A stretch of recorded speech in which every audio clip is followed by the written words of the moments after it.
That's awesome. Like, he's never coming back on?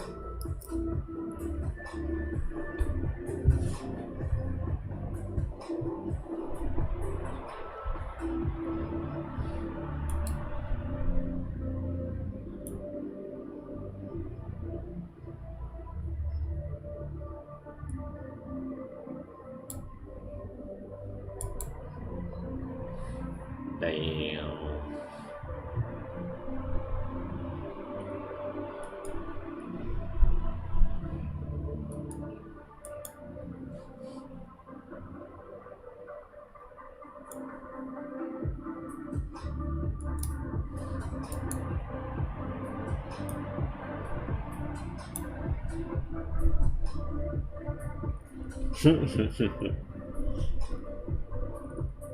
Yeah, look what we can make him do.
Inspection, go.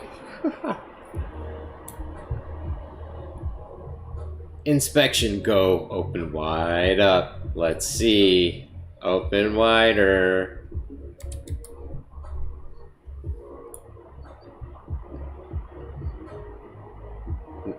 Now turn on the selfie cam. Turn on the selfie. Turn on the selfie.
cavities, it helps the cavity to start to heal. And I was like, this is crazy. This stuff really works. And the person was like, yeah, I used it. It works. And then I was looking at the ingredients on it, and the majority was diatomaceous earth. And I was like, oh, I got that in my kitchen. So I started using it, and then all of a sudden, my friends started going, "Did you do something to your teeth?" And I'm like, "What? Damn, that shit's Wait! You're brushing your teeth with dirt? Yeah, no, it's algae diatomaceous bones. earth. They're little bones of little creature life forms that I guess are now our toothpaste. Sea creatures. The stuff that's in toothpaste and stuff like that. Yeah. I'm gonna do that today. I got the food grade stuff that I've been drinking it, but I didn't know. Yeah, it's really good for detox and other things like that. It's a good filter, and you can also use it as a very, very fine. It's like a very fine scrubbing, so like very light, and that's like probably how it works. Yeah. Yeah, they put it in toothpaste to give your teeth the like polished feel at the end. But then they put a bunch of other chemicals. So literally I use fish bones. Yeah, I use an all natural toothpaste already, and then that doesn't have fluoride and all that stuff in it. And then you just dip your toothpaste. I keep a little bowl of it, a little baggie usually in the bathroom, and just dip your toothbrush in it and then brush your teeth like you would normally. Hey, thanks. I would try that today. Yeah, let's see how it works. Hey, I've been thinking a lot about. I got this. You guys notice this water distiller? And I've had it a couple years, but I just took it out of the box. I used it, but I got well water, and the well water it tastes like nothing. Like it doesn't seem. I trust the well water. Nice stream, but anyway, I use it anyway today. Cam footage and shit, very serene with us in the background and the chat scrolling. I dig it.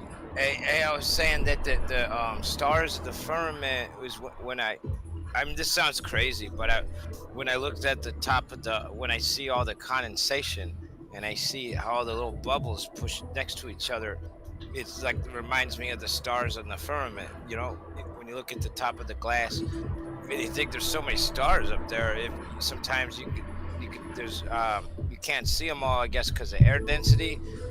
And I don't know what to believe, but there's these images online that supposedly there's more stars than I see when I walk outside in the backyard. But anyway, it might just be like. Well, my point is that the stars are probably like crystals, like ice crystals is an example. And rakia in Hebrew, somebody posted it on the other channel. The definition is a solid water, and so I was thinking it's ice. I was thinking that, well, really, I was thinking everything's ice, but I already told you that before, Shane. But I was saying that the stars could be like ice crystals, like I talked about before about the salt crystals. You know what I'm saying? The stars could be glacial, like glaciers. You know what I'm saying? I get it. I got you. I can't soundboard enough. Get it. They could be real tightly packed together, like condensation on a. What's up, Alan? What up, G? So what do you think the stars exactly are, Smurf? I think they're ice glacier ice crystals. You said ice glacier crystals. Yeah. How does that work? How do they jump and form cymatic? Well, okay. Well, everything is made of the water, and the different form or structure. Geometry of it is the elements. Well, if they're ice and solid and formed, how do they keep changing their form to match different frequencies? You're nodding like you expected that question, or what? I've zoomed in on camera with my Nikon S900, whatever, like a Nikon camera, not as the big ones that y'all got. I've zoomed in on stars before, and some of them change their colors, but some of them don't, and they have different pulsating geometry. So I've looked at it before. I feel like that didn't answer my question at all. Okay, why do they change? Well, that we're in a fluid. What we call the air is fluid, like a snow globe, and everything's made out of snowflakes. Is what I'm trying to say. And the air is like it's like water, and so because it's a fluid, energized medium, there's a whole lot of it's a fluid thing. So you're gonna get changing stuff, like ripples in the water. Like imagine you're. But if it's already formed into ice, how is it changing frequency as it Yeah. like flashes and Yeah, I know. I'm twinkles. trying to address that. Yeah, it's the water between, or the air between you and the star. Between you and the star is fluid, and that ripply, that like motion is what may be causing it. Do you know what I'm trying to describe? Okay, It's I'll accept that. I think I do know what you're saying. It's difficult to I'll allow it. describe. Holy I'm crap. trying to illustrate it. Imagine you're underwater and there's a light. Imagine somebody has a light under the water, you know, and you can try and describe that. But as it's moving around, you know, the waves, the light waves, which are really sound waves, are being altered as is the water's like wavy and stuff. I like the because demonstration. That's Nikola helping me. Tesla, Nikola Tesla said that water is a sound wave, and so you're like a fish in a fishbowl. That was You gonna know. make no sense at all. Well, you're made of hydrocarbons and carbohydrate. You're My made mind of, you was know, the blown. world. But he is wiggled made a out of little bit, so I get it. The world is mostly water. The ocean, so they say. So they tell us. Yeah. Allegedly. All right, man. So the hydrocarbons and the carbohydrates, and you can mix carbon dioxide with water to make I kind petroleum. of believe that a You little can bit. make I feel like petroleum. So, with so CO2. all right. So if the stars are just ice crystals, what the hell is the firmament to you then? Are they in the ice crystals? Is it a different ice crystal? Do you think everything is Different ice? ice crystal, bro. I got two serious options. It's one or the other. I think it's All right, either good. ice or copper. I'm not Copper. joking. Or tin Copper. or copper. I'm a bit mixed up. Yeah, I'm not joking. Yeah, it's either one or the. I've been doing a lot of contemplation on this, but I'm thinking it's really ice, water, like a water. It could be in the form, the geometry, like everything's water, but it could be what. Go we do call some copper. research on H3 for me. It could be Yeah. a metal, You like. can There we squeeze go. that in there somewhere. Yeah. Well, maybe we'll do a I've heard about consensus. that. I've heard about that. Yeah, I- Yeah, and I It actually was hurts, looking but at the other day, and it says in its healthy stuff. natural state, molecularly, the structure of it is a pyramid. It's a perfect Yeah. equilateral triangle, and then it can be manipulated to be bent. What if A we bent all triangle, and also can be manipulated to form a ring shape based on different reactions. is it like, possible that our Could you fission imagine is it? a It's triangle? atmospheric reactions, like bending and shifting and turning this thing, making it a freaking ring, a Okay. pyramid, and a fucking dome. Like, I've been wondering if our vision from our third eye inside of the eye in our head, I've been wondering if that's a pyramid that looks into like the point. It's called a point of awareness. Like from the point of awareness, it might look out. You know, like I use a push to talk button, but you know, it might look out from a little pyramidal shape inside the third eye. Might look through a lens that's globe shaped. You know, like a spherical shaped lens is the eye. You know what I mean? But the point of awareness, whatever that is, we're like hooked into that. You know what I'm trying to say? You're talking about pyramids. Sorry, you have me thinking about pyramids. I do know inside what the you're third trying eye. to say. I'm and talking about it's pyramid. weirding me out that I The understand what you're point trying of to say. awareness that we're seeing from, like inside of our eye, we're seeing how I think it's lined with crystals inside the third eye. That there's a fluid, a pineal fluid that like an ether, and I think it's inside the third eye, and it's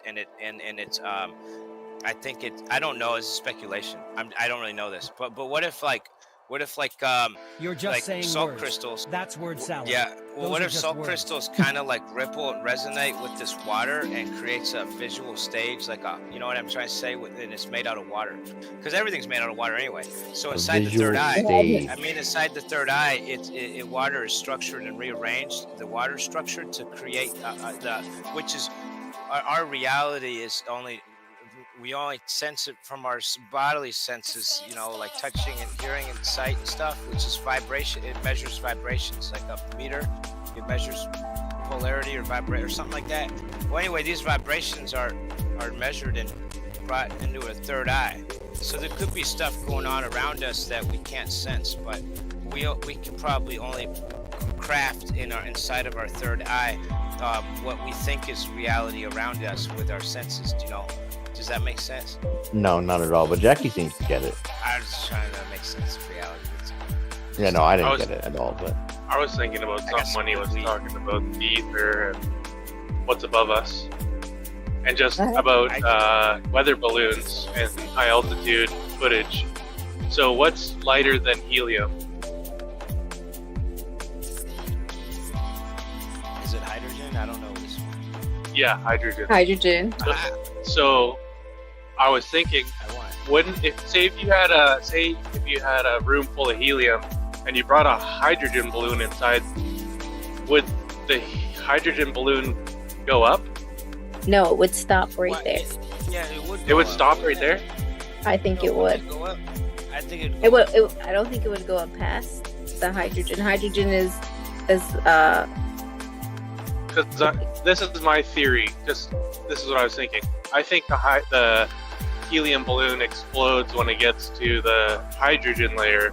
So what if we put a hydrogen balloon next to the helium balloon and see if it goes higher? I don't know. H3 is actually hydrogen 3.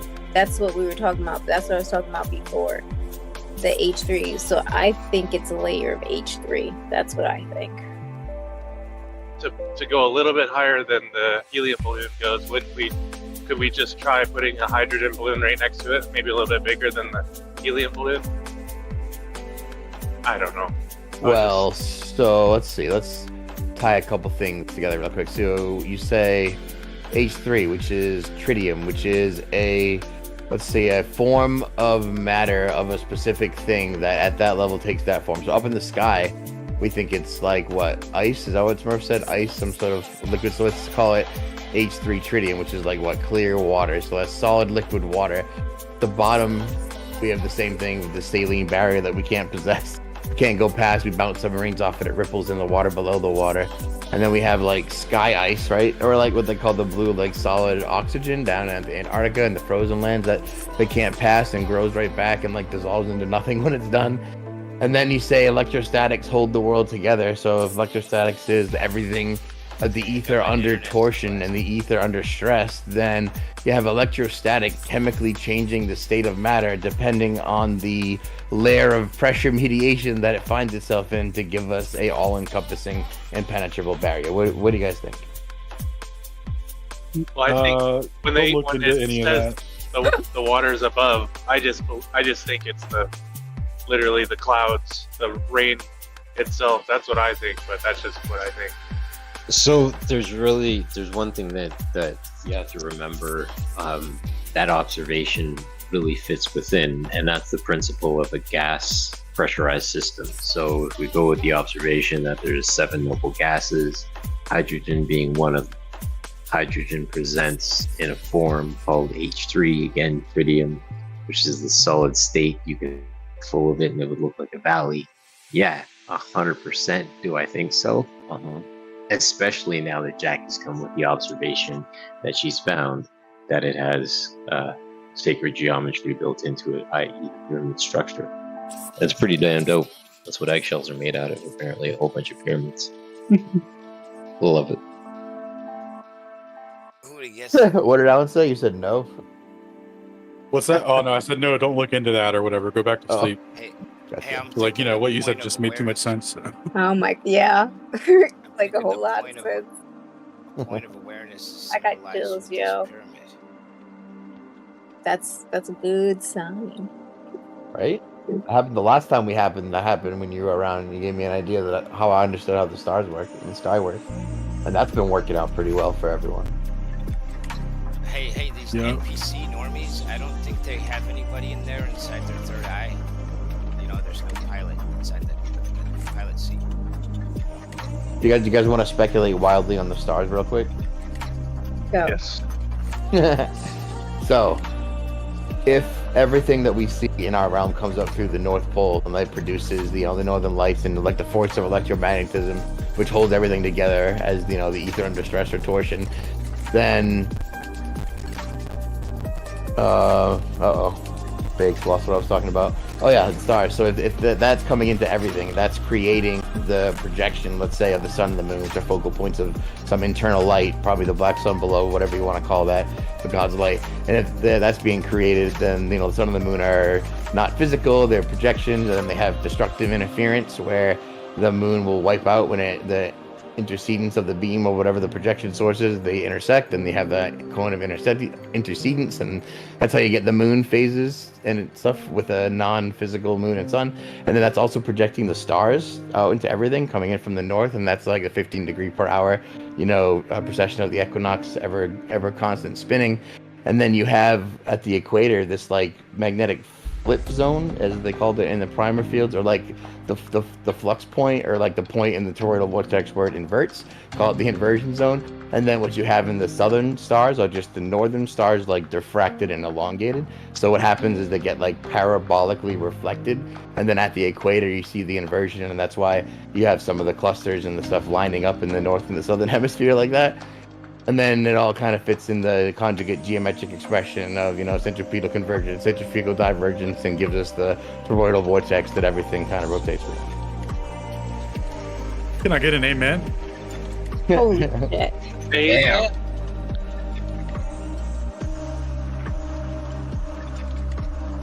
Yeah, what Crazy. you just said. That's kind of how I think it exist. works. Yeah, giants are in there somewhere, I think. Where's your peer review study, Shane? You need to write that down.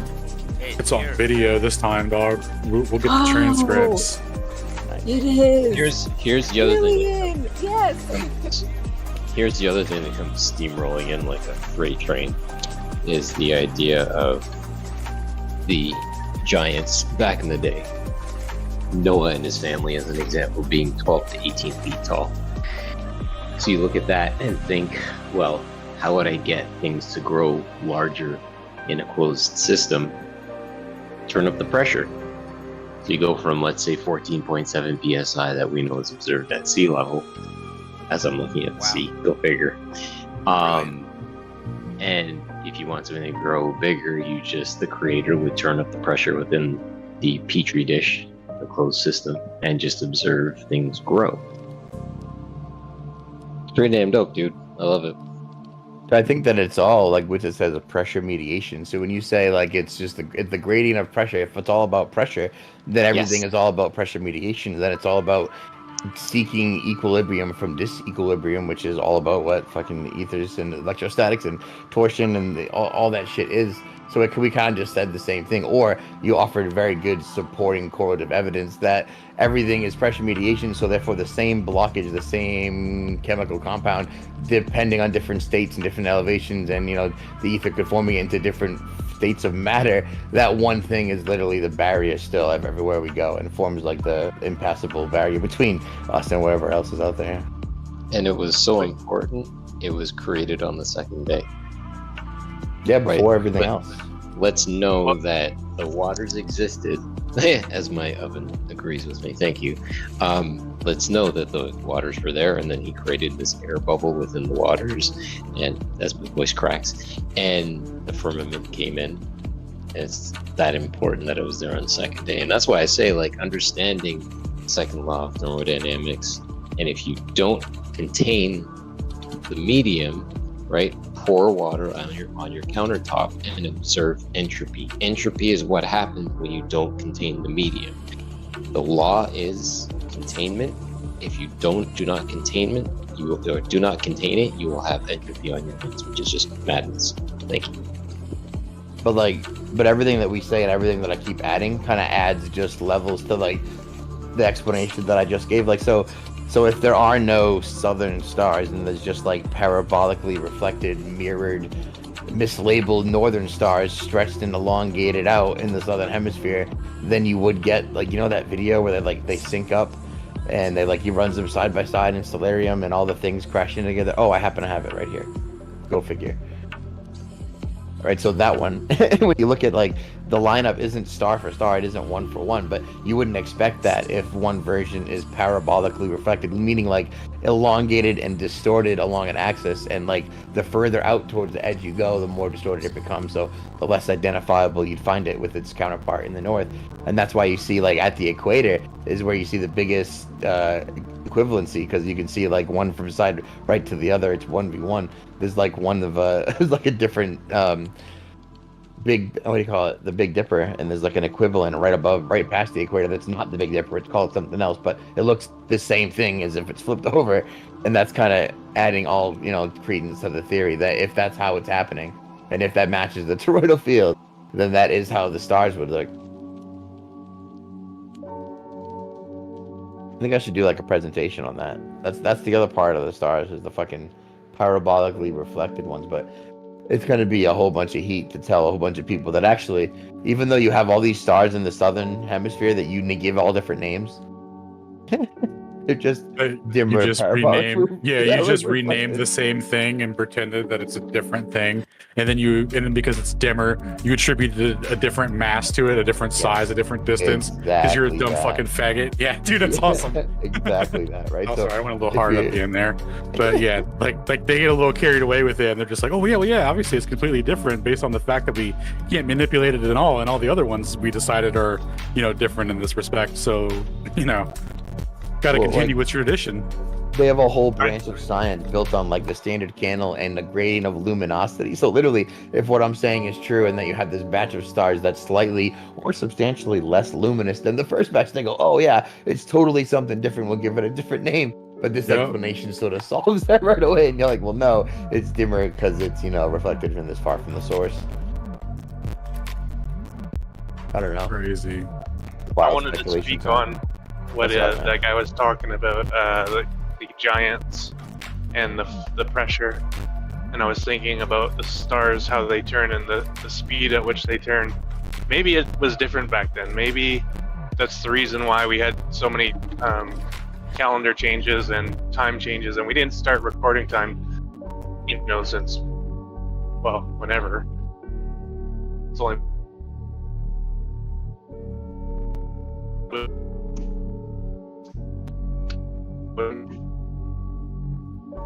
he was talking about. Anyways, I also find it interesting that the stars, you can create triangles out of 3 stars. Robot. You can. My choppy. Yeah, that's absolute. Yeah. There's connections. Yeah, he's in the middle of nowhere. Yeah. My bad. I yield. You killed the floor. Well done. Your satellites aren't cooperating with you. Yield, damn it. Yield. You. Okay, I'm done. I want to see what he's saying too. Shit. Yo, I'm not a fan of the text chat display. I don't like it because it just gives you the verbiage. It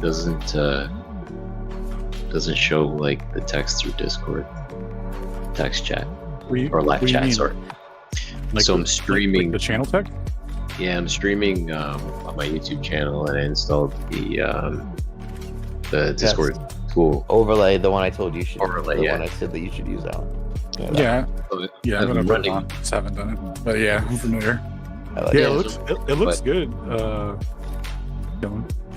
Thanks, man. But I just don't like how live chat. Not a fan. Just text. Yeah. So I'm like, okay, if I put Discord in as a source, I don't think you can. But if you can. Mm-hmm. So what would I put it in as? Media source? No, a browser source. Wait, what are you doing? I wasn't listening. Wait, look at that video. I shouldn't have jumped video, in. Shane? Yeah, so we go to add a source, and then it'll be under window capture. So and then capture. Yep, and then where it says window, you'll have like all the available applications that you have open, and then just select Discord. So create new window capture, go, and window. Okay. Chrome. Okay, what the hell? Okay. Thanks, man. Appreciate it. Just gotta find it.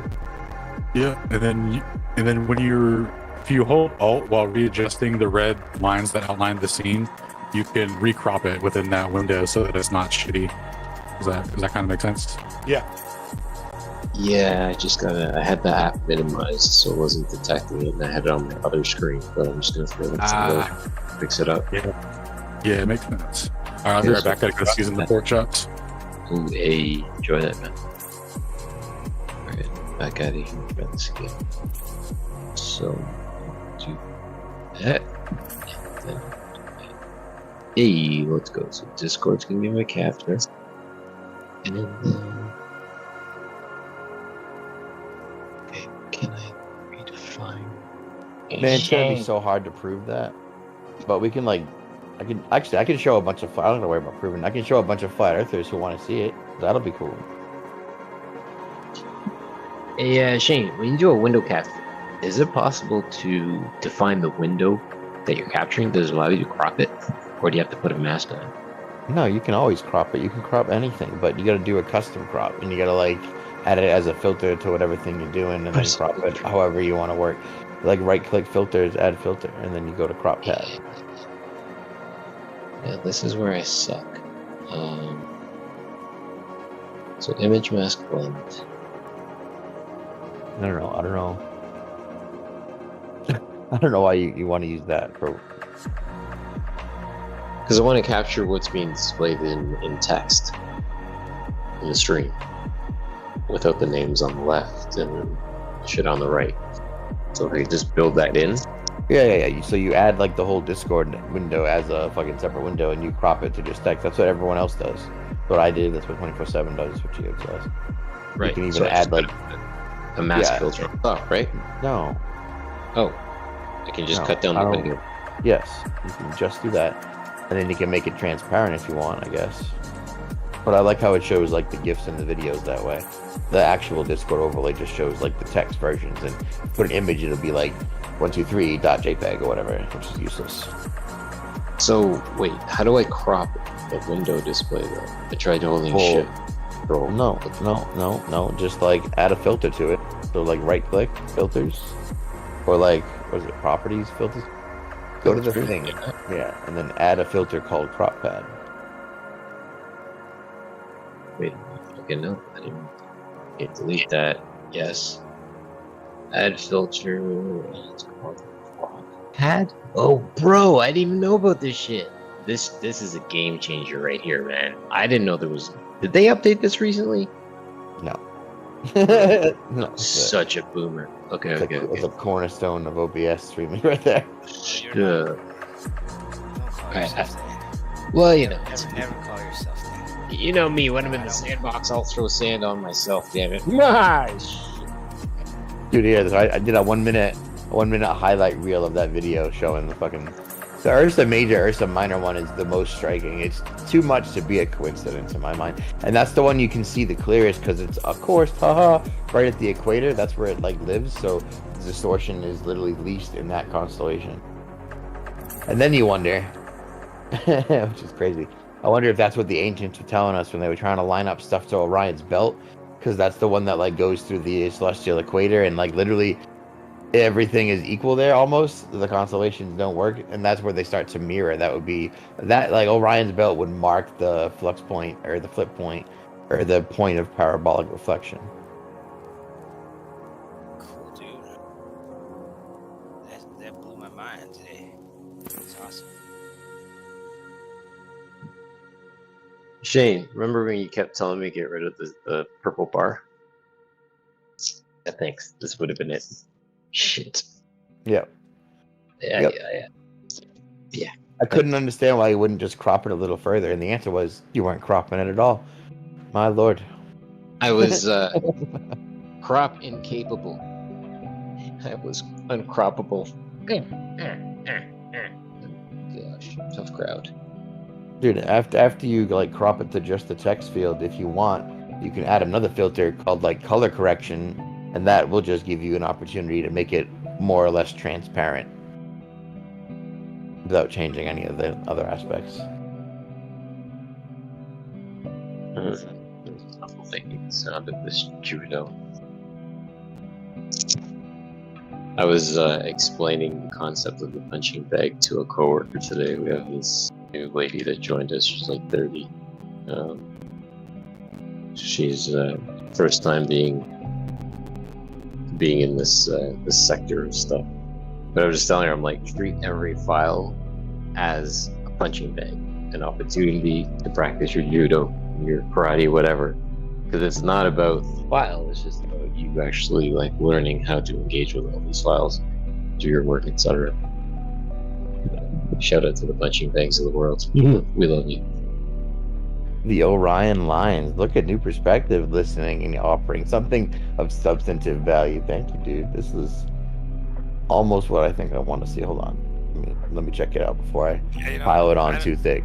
I know I don't really contribute much to the community or whatever you call it, group. Yeah, I just want to say there's this talk about going to the Arctic, and they're giving Witsit a hard time earlier today. And, they're all giving him a hard time. I just want to say that you can count me in. Okay, I'll be there. Whenever you just give me a sailboat, whenever, I'm ready to go. Check it out. I think I'll just find an ice wall. But yeah, I'll go check it out. You all hear what I'm saying? Yeah, man. Yeah, man. I was just Right, saying, bro. give me a 100%. boat. Or just, I'll go with you. If you got a boat. If you got a boat, I ain't tell got me it. I'm on board. That's all I'm saying. All I'm saying is I'm on board to go check it out. I just don't have a boat. If I had one, I'd go check Orion it out. lines. If I had a boat, I'd go check it out. What's out there. Oh my This is a little gosh. bit out there. This is a little bit Dude, out the there. Orion lines. That guy was an absolute. He looked like a troll. Like he was like Stonehenge aligns to Orion. And there's a slaughter stone at the Stonehenge. I don't know, man. I don't know. It's interesting though. I'll give you that. You learn a lot about alcohol. That's just one of the things. I'm still looking for some of the other videos that I sent E1 when he got all inspired for the placement of his land masses in his map, because if the Orion's belt does align with all of these ancient sites that it still aligns with, not only does it prove that the stars haven't really parallaxed enough to have that shift that we would be expecting, but it would tell you where everything is on Earth when you look at the stars, if the Orion's belt aligns with all of these sites that are totally placed to match that arrangement from Well, island all the way over to the other side.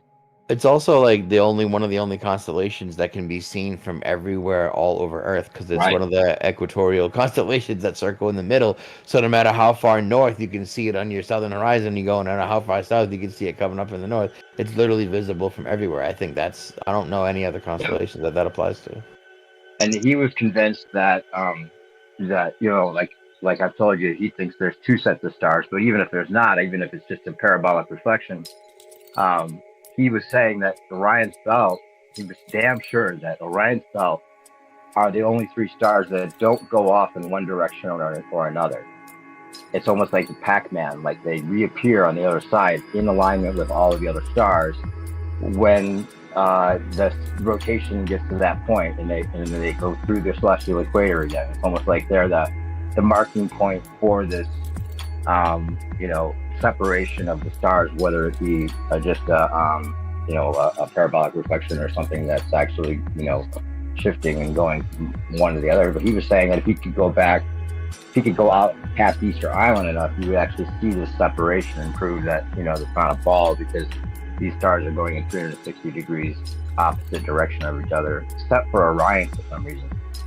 But it does seem like there's a lot of corroborating evidence that these ancient structures were built to mimic that arrangement, and that would be a huge thing. Yeah, But anywhere you would know where you are on Earth, because you would know where Orion's belt is at any given time for a certain structure.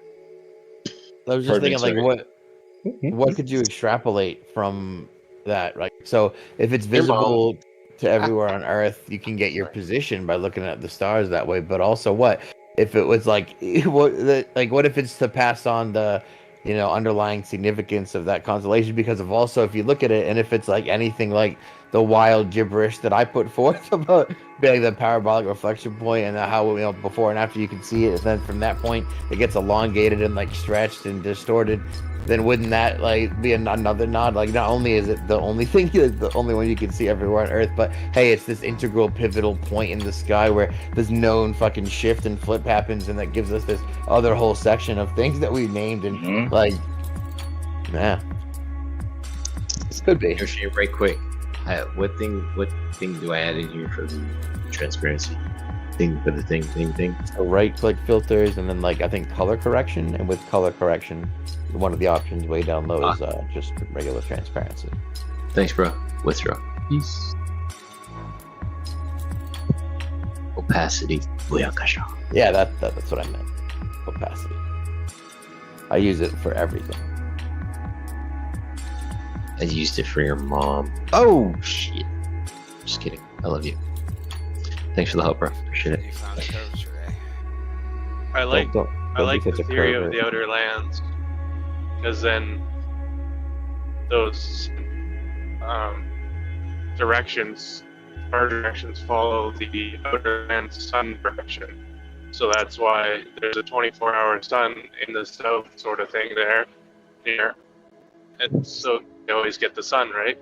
So our sun goes around daylight, and then as ours is going away, the sun from the outer lands is coming by and still lighting up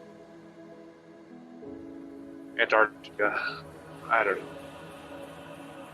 Obviously, there has to be more suns. Absolutely. Yeah, there's lots of speculation that like if there are outer lands, then there's their own independent sun, moon, and like even firmament systems. That makes sense maybe, because then like you don't think of the firmament comes all the way down to form like a prison wall. If it's as we think it is, like a layer of pressure mediation and just a gradient until you ultimately come to an impassable barrier of whatever state of matter that the chemical component that does it is in at the elevation level that you find it in. I think that can be like passable, or even if it's not directly passable, there's almost certainly like a intercedence of like frequency or at some time of year where it gets like dimmer or lower, or like there's that book that goes to the Antarctica. There's that time where like the ice melts and it becomes passable, and they call it like Cook's Passage or something, where it opens up and then they can go to the other area. I think that totally makes sense. But they also have like that map of Nos Confundum with all the different puddles and islands, and they've incorporated like all the old school myths, and there's like Mars and they're all like different puddles of Earth out there in the outer landers in the outer ponder area. Yeah, it's called Barrington's Strait. And it's funny because that book came out. It's funny because that book came out in 1905, or not the book, but the article in the newspaper with that story. And he claimed to have climbed that mountain, Mount Erebus, down in Antarctica in the 80s, 1880, either 1860s or 1870s. And Google to climb Mount Erebus, it was 1907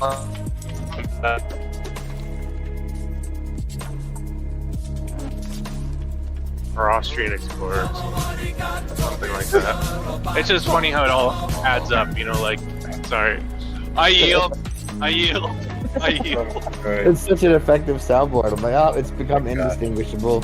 We don't know what you're saying anymore. I'm so sorry, dude. It's like we've lost, and then it like he'll light up and not light up, and yeah, there you go, Smurf. So that's a crazy one, right? 7 lands and 7 heavens and 7 barriers and seven everything, 7 colors in the rainbow, 7 chakras, 7 spirits, like that. I mean, makes sense, but I don't think it's out laterally. I think it's like vertically. Not as crazy as wobularity is. Wobularity is strong in this one. Very strong. Yo, what the hell? It's more plausible than, globularism. Globularism. We're like Jim. We're just gonna like slur about the consonants and just go close enough. Globular. I think reality is like a bunch of mirrors. It's a bunch of mirrors. Your reality is a bunch of mirrors. You globular wobularist. Don't call me that. Yeah. Don't call me that. It's literally. Hey, it's literally like the lowest insult that the old school G's could throw at anyone. They like made it up, and if you look it up, it's like pejorative, conspiracy theory. You've got a perverted mind. You've got a perverted mind. He's such a pervert. Stop being so perverted. You're being a wobulist. Stop it. Letting the wobularity take hold of you. You better just like tamper down the globularism so that the contagion of globularity gets on you. I'll wobble all over you. Kid's got a bad case of wobble syphilis. Wobblifilus. It's so good.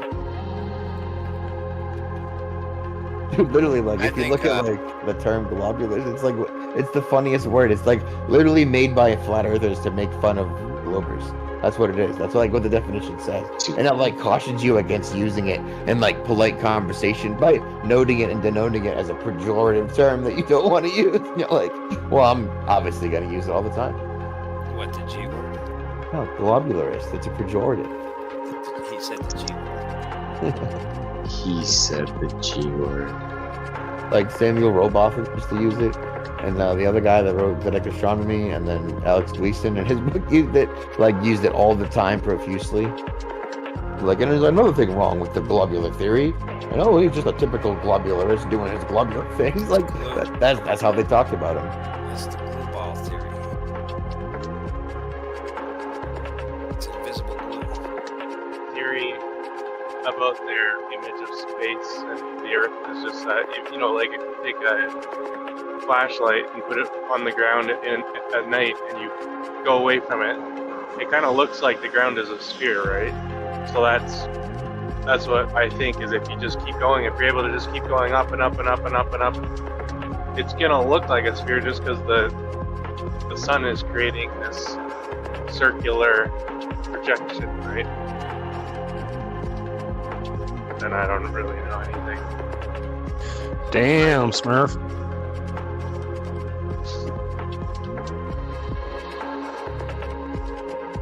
Just trying to see what's up there.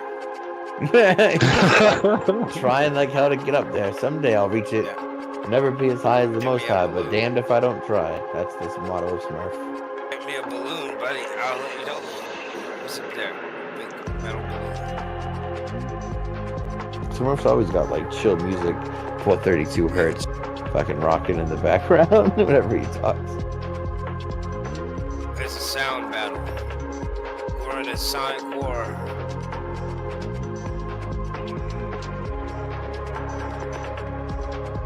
You know the Yo, you guys let the me go home, Masons, huh? they know about the sound resonance. The Freemasons know that. Yo, Listen peeps, to what? you know, my sound levels are on the stream. I have background music going too. Yeah, it's really loud. Is it loud? Damn it. I thought you knew. No, I didn't think it was that bad. I thought you knew. The friend that thought you knew. I thought you knew he was Yeah. loud. Well, the music you have playing is super loud. Okay. I like the page 11 on in Morals and Dogma. I've made minor adjustments. So that's better. I see KJ in the chat. What's up, KJ? Big homie. I gotta put more ice in the R&D tool. I'm about to hit up KJ in the chat. Let me just do this and do that and do that and do this, so I can No, truly. you wanna make it like even lower than that, like as low as you can make it on the browser. When I do it, I even go into my like default audio settings and I lower the output on all my browser windows, and I still make that lower. Anyway, that's just my opinion. I'm a sucker for background streaming music, though. Fine. A lot of people comment and they say they hate it, and I'm like, I don't care. I'm like, well, I can't possibly not have it, so I don't know what to tell you. I will go here and I will yet again adjust the volume. Again, I've made minor adjustments. I hope it fancies your tickle. I mean, tickles your fancies your tickle, not. or tickles Yeah. your fancy. Either Pretty way, good, I man. hope you're happy with it. Pretty good. Pretty good. But with some Very good. Very good. Okay, it's good. Cool. I like the format. I like the background shit. I think it's cooler than watching whatever gifts we're sending. Oh, you still got, and you made it like very lightly transparent. Very cool. probably put a border on them if I really want to, but do I really want to? Not right now. Baby steps.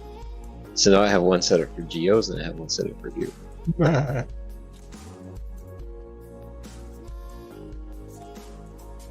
But it doesn't animate the GIFs? That's dumb. It does if you're in the active window. Since you're streaming your actual Discord, if you It's not click gonna- away and you're not like in the live chat, the GIFs won't animate. Right. So while that's up, I need to Alt Tab over. So Alt Tab, pull this up, animate that. Then I'm gonna go back to, yeah, that's right, I'm talking while I do shit. Stupid customs. That. Nope, flop the show again. Dang. C'est la vie. It's just the way it is. Yeah, I'm gonna eat this sandwich. See you later. Enjoy, man. I just don't want to eat in front of you. I've been watching this dude eat a jar of what I think is mayonnaise for like 2 minutes. This is ridiculous. Who put this here? Why am I looking at it so much? It was I you. don't know, I was but I'm playing with some of the hungry. KJ, man. Hey, It's an I inside think that's Oh my why I'm damn god. it. Some That's why you gotta eat. I've been watching him eat, and he's like, "I don't want you to watch me eat." And I'm That's like, why "Yeah, I it's gotta fucking eat. gross." Hey, well, that's why I'm hungry now. I'm hungry now too. Damn it. I'm about to pull my food out of the oven in 7 minutes, baby. Smurfing. That Smurf is here! Fuck yeah! Smurfing! I don't know what your wobularity Out of is. here. Gotta get the wobularity checked, dude. Gotta check that wobularity at the door when we Hey. come in here. We've had this talk. I don't know what your wobularity is. Wobular reasoning. That's what that sounds like. No, listen, I may The not backwards contribute, compatible you know, lore of the anything, heliocentric model. but I'll be there. Like The fable of I'm not wobularity, joking. Like, it's a huge component of globular lore. I'm not trying to chatter up the radio. I love hanging out here and listening. I was just saying, if there ever is like a trip or expedition, you know, let's go. Yeah, I'll be there. Let's trip it up, dude. Got nothing better to do, you know. I just bring a bunch of weed and let's go.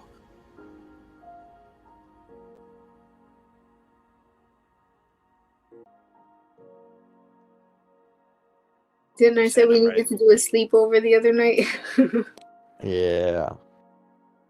Sleepover. And Antarctica. Weren't those the Go to North coolest? Pole. I go to the North Pole, you know. Just give me a boat. But that's all I gotta say.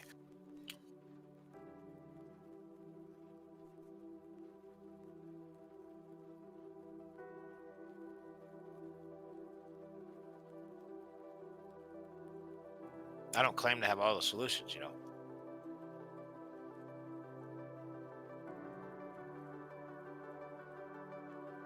You know, I don't claim to know how to get a boat. Or, you know, it sounds like it costs money. But I mean, you know, if I had one, that's what I'd do. I'd go out there, check it out.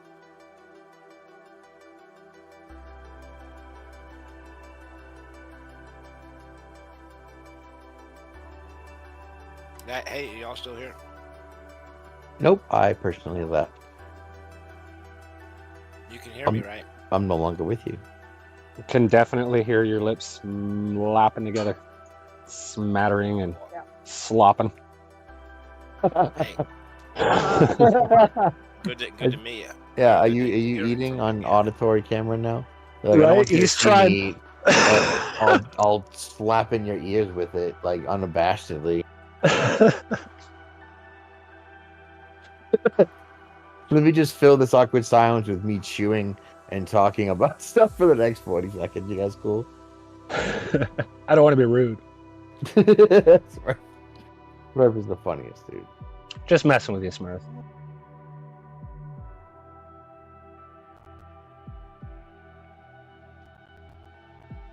I've honestly heard much worse come out of people's mics. Oh yeah. I have my audio settings. So were you guys listening or partaking in the magnetic declination debate over at Geo's earlier? I usually don't partake, but I was listening. Definitely the standard. Right. It doesn't matter what you're talking about. They always have the same fucking technique. Oh, dude, they were just so like over the top, boisterously toxic that I couldn't even get a word out or in or otherwise. And I was just like, none of this is fucking. Oh my god. But then finally, like, Doofus was like, yeah, but the magnetic flux. And I was like, whoa, you mentioned magnetic flux here. Well, show me how they're at the opposite ends of the fucking earth. He's like, that's the wind. No, try again. That shouldn't be. Let's talk about something else. Yeah, well, you probably shouldn't have brought flux into the magnetic declination debate.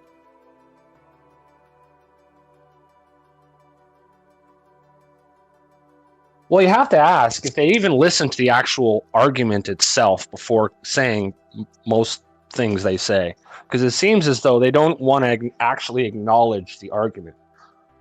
Yeah, it turns out if you're good at what we do, right? If you're good at doing this, then what you do is you put them in a position where they just start making shit up wildly. And that's like, it's a peculiar thing to witness. And if you think about it, like, I would never just make shit up wildly.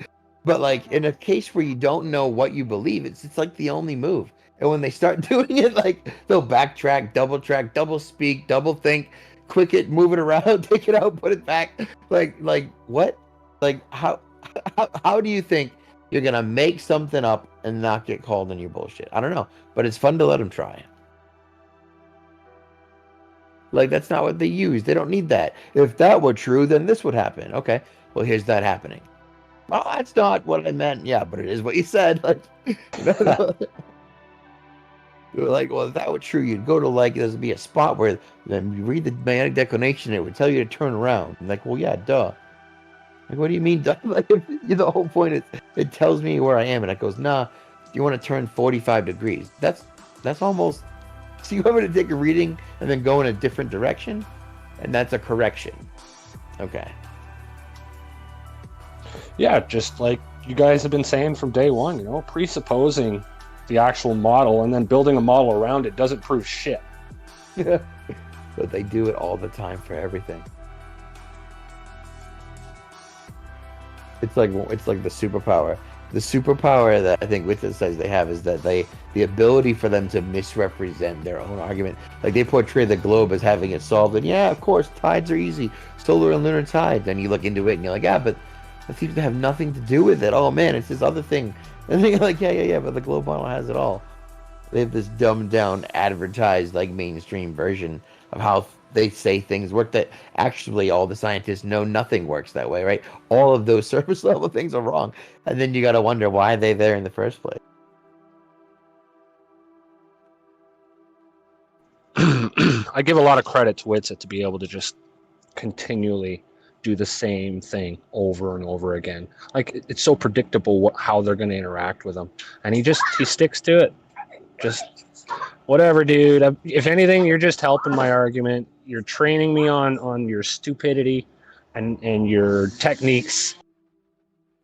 Yeah, I wish you would stop, like, betting people lots of money, though. That seems to detract from it. You want to bet? You want to bet right now? I'm like, oh, I know you're confident, dude, but that just, like, that detracts from the whole. And then they start betting on, like, you don't have money, you don't have a job. That's just words. Witsit, yada. And then it's a whole, like, 2 other things that you opened up, and it could have just been, no, you're still not right, even though, like, I don't know. He's marked. He's the enemy. That's how they look at him, right? But he gets upset with what they think of him, and at this level, when you operate like that, you really shouldn't. You really shouldn't be caring what the globetards say and think about you. I don't know. Maybe it's just me. Because he gets really upset when they're like, no, you're wrong. He's like, I'm not wrong. And I'm just like, I'm content to let you think I'm wrong. It seems to be because he has regular interactions with these guys. So there's like a personal connection that's built without these guys even realizing it. Oh, the's definitely. They build a history, right? With all the people he was arguing with today, there's like years of drama built in, yeah. Which is crazy. It's interesting to listen to. It really is. Negator was grinding everyone's gears today, though. That guy, man. I used to like tolerate him, and now like every time I hear it, it's like nails on a chalkboard. He's so like condescendingly, like arrogantly, like swarmy. And you're just like, ew. Whenever you hear it. Now do you see why I got so fucking triggered when Jesse and I were debating him in the tune, and he's like, "Are you drunk?" And I'm like, "What the fuck you mean, dude? Fucking absolute idiot." But yeah, he's a piece of shit, dude. I've never liked that guy one fucking lick. Sorry, Yep. custom. But damn. Yeah, he sucks. He sucks. Piece of shit. Yep. Hey Shane, have you seen my Witsit dunking on everybody meme that I just put in the chat? How is that Witsit though? Did you give him a backwards hat? Zoom Is that in. all? Zoom in. Oh, that's pretty funny. Every time he says like I keep dunking on you, I just post that.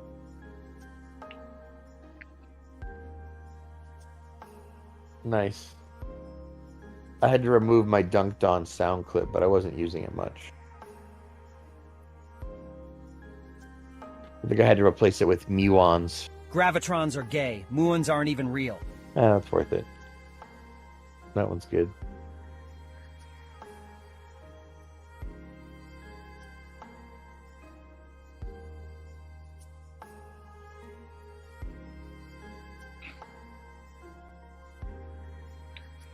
Haven't heard from Professor Parks much since the last interview that Witsit did with him. It went over really well, didn't it? Did the Globers feel Yeah. like betrayed or something? I don't think he really conceded, but you know, it was No. pretty bad. I mean, Yeah, I mean, he like, could have been embarrassed a lot more than he was. yeah, if all the flat earthers loved it, then all the Globers must hate it. That just seems like natural. Oh yeah.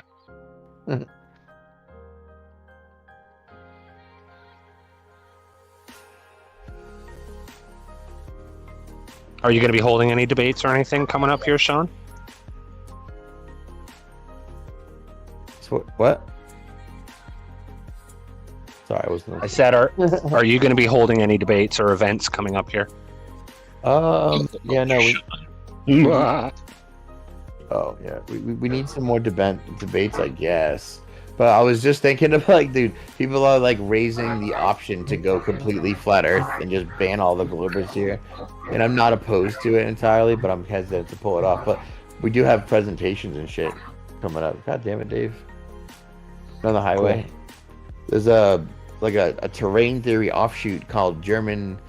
What the fuck's it called? German health theory that Leon was talking about. That was blowing my mind about like a whole new take on how fucking disease works and how we get sick and shit. And that's gonna be like on the coming Tuesday, I think. That's gonna be fun.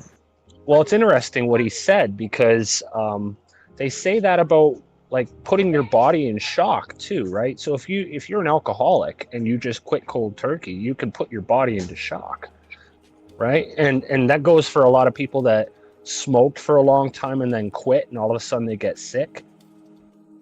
Their body is used to, like he said, a certain function, and then when that function is no longer necessary, it tries to revert to a different state, and bad things start happening in your immune system and circulatory system and nervous system. Yeah, it kind of clicked in a weird way. It made sense, even though I'd never heard of it before. Didn't I officially understand everything he was saying? Some part of me was like, well, that kind of clicks a little bit. Yeah, I've heard of many stories where people were talking about people that quit drinking and quit smoking and died a couple years after.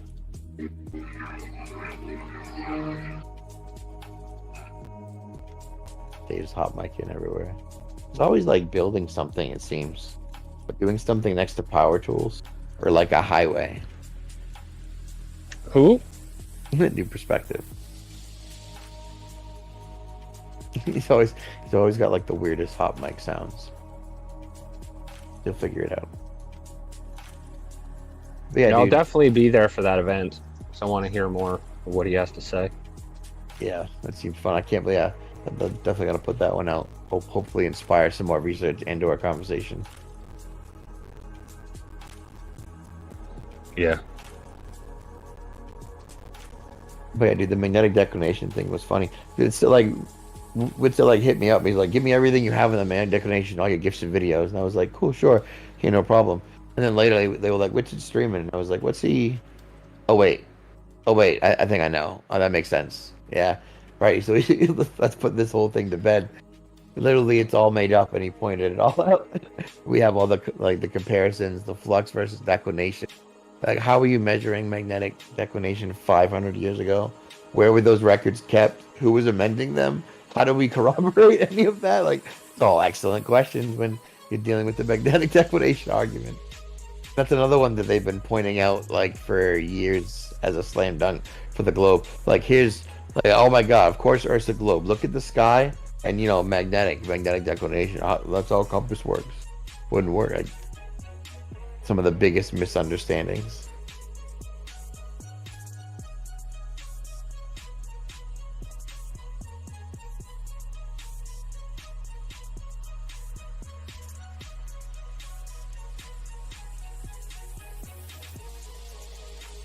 What are you, a globularist or something? Are you infected with inherent globularity?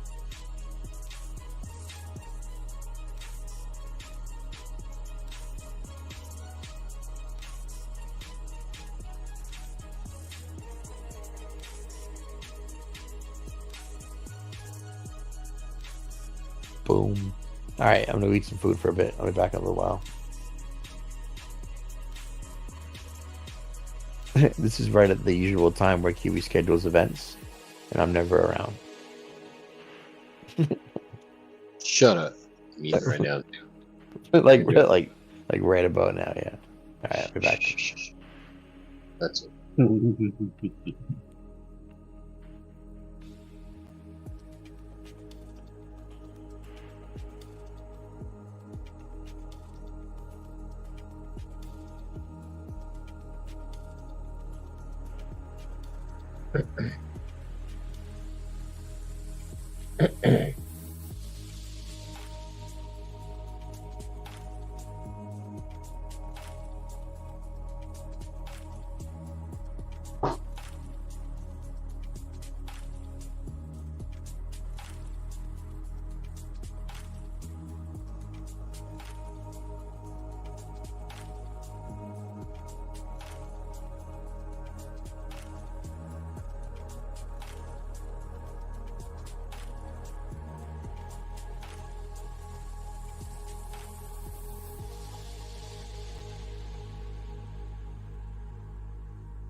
All right, I'm back. Is anyone still around? Yeah, we're here, dog. What's up? What up, G? How you doing, bro? Just chilling for a minute. About to take the dogs to the park around 6-ish. Nice. What area are you in? What's that? What area? What area? Ohio. Nice.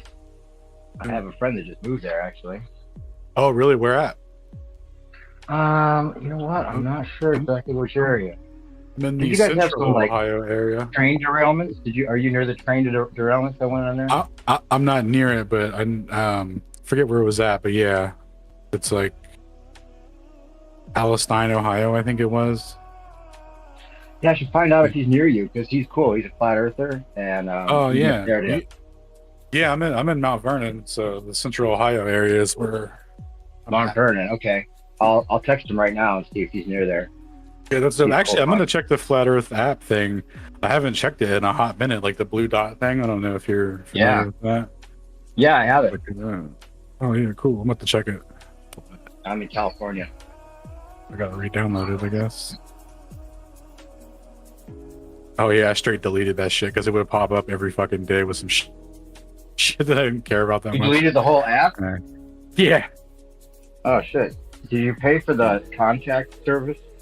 Where you can Yeah, actually, like, I think I have a promo for it. I think. where I could have like the membership service for messaging. Yeah.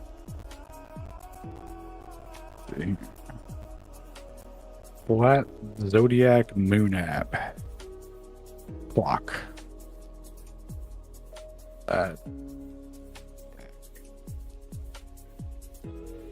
Clock.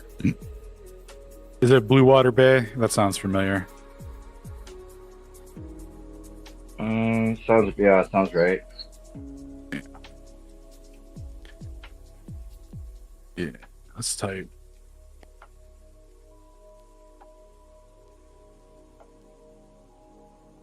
Yeah, he went there to flip a house, at least, and maybe live.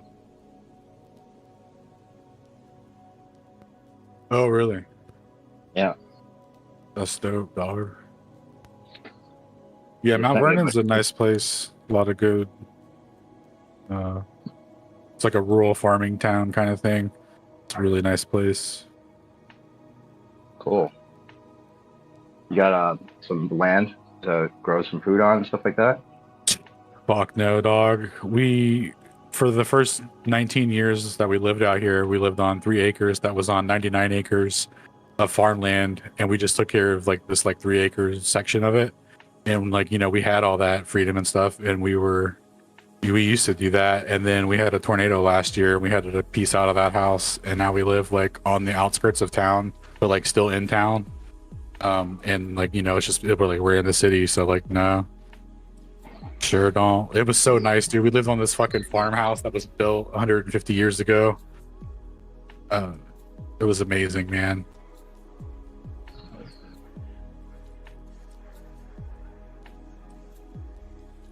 And you had to give it up? Yeah, had to dip. Yeah. Structural damage to the house was too much, and the insurance company wouldn't pay for it. So he ended up just selling the land to the farmer that's been renting it all like this whole time. Like the same farmer that lives down the road from us was renting that 99 acres, you know, and he would rotate beans and corn every year. So every year we'd be surrounded by fucking, you know, corn or beans. It was awesome, man. I miss that place a lot.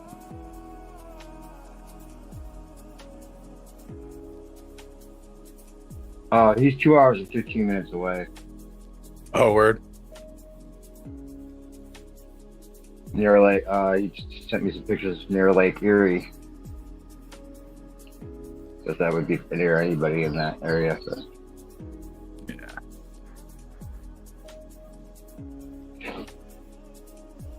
You looked into Orion Belt alignments yet? We are streaming. Don't dox yourself. Dude, I totally did, bro, but like it's fine.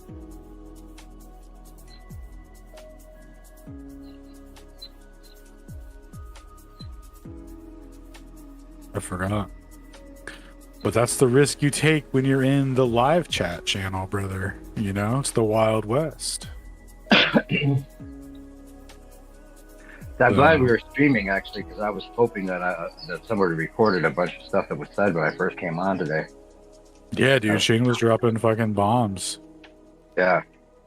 I didn't hear the first part. I'll have to go back and listen to it. Can you drop the streaming link for me, please?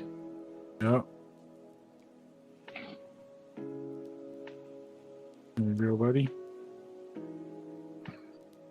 Thanks, son. Appreciate it. Yeah.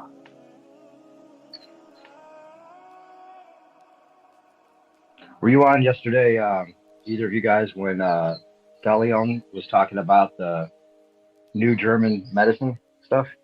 No, I came on right after he had wrapped up, I guess, because everyone was talking about how cool it was and how it was going to save their lives and stuff. But I completely missed it. I think he's doing a presentation though soon. Yeah, I brought him into the conversation for that reason because he's got some really interesting ideas and he's really well versed. Yeah. He's able to like understand some of the more technical stuff about pathogens and some of the stuff that J. Ace was trying to assert the other day. And he went into the whole spiel of like, you know, understanding what J. Ace was saying and then talking about this challenge that they that I won't talk about since we're live streaming, but it's just interesting how J. Ace ran away. And one of the other things that I brought up on top of that, maybe that was the microzymas. at the heart of the debate between terrain theory and germ theory was Antoine Béchamp versus Louis Pasteur, and the whole thing was, totally railroaded for Pasteur to be the quote unquote winner of the argument, because the germ theory is definitely what's giving them their access to manipulating everything according to that, right? But the micro to just lie about everything. Yeah. Every time they kill everyone in history due to like food shortages and shit, they just go, "Oh yeah, dude, there was a plague." Right. Yeah, dude. And it's so like well documented. How could people fall for it again? It's not like you have to like search very hard to see that that's what they did, Yeah. Owen Benjamin did a really good segment on that. He was going over the historical narrative of the Black Plague and stuff.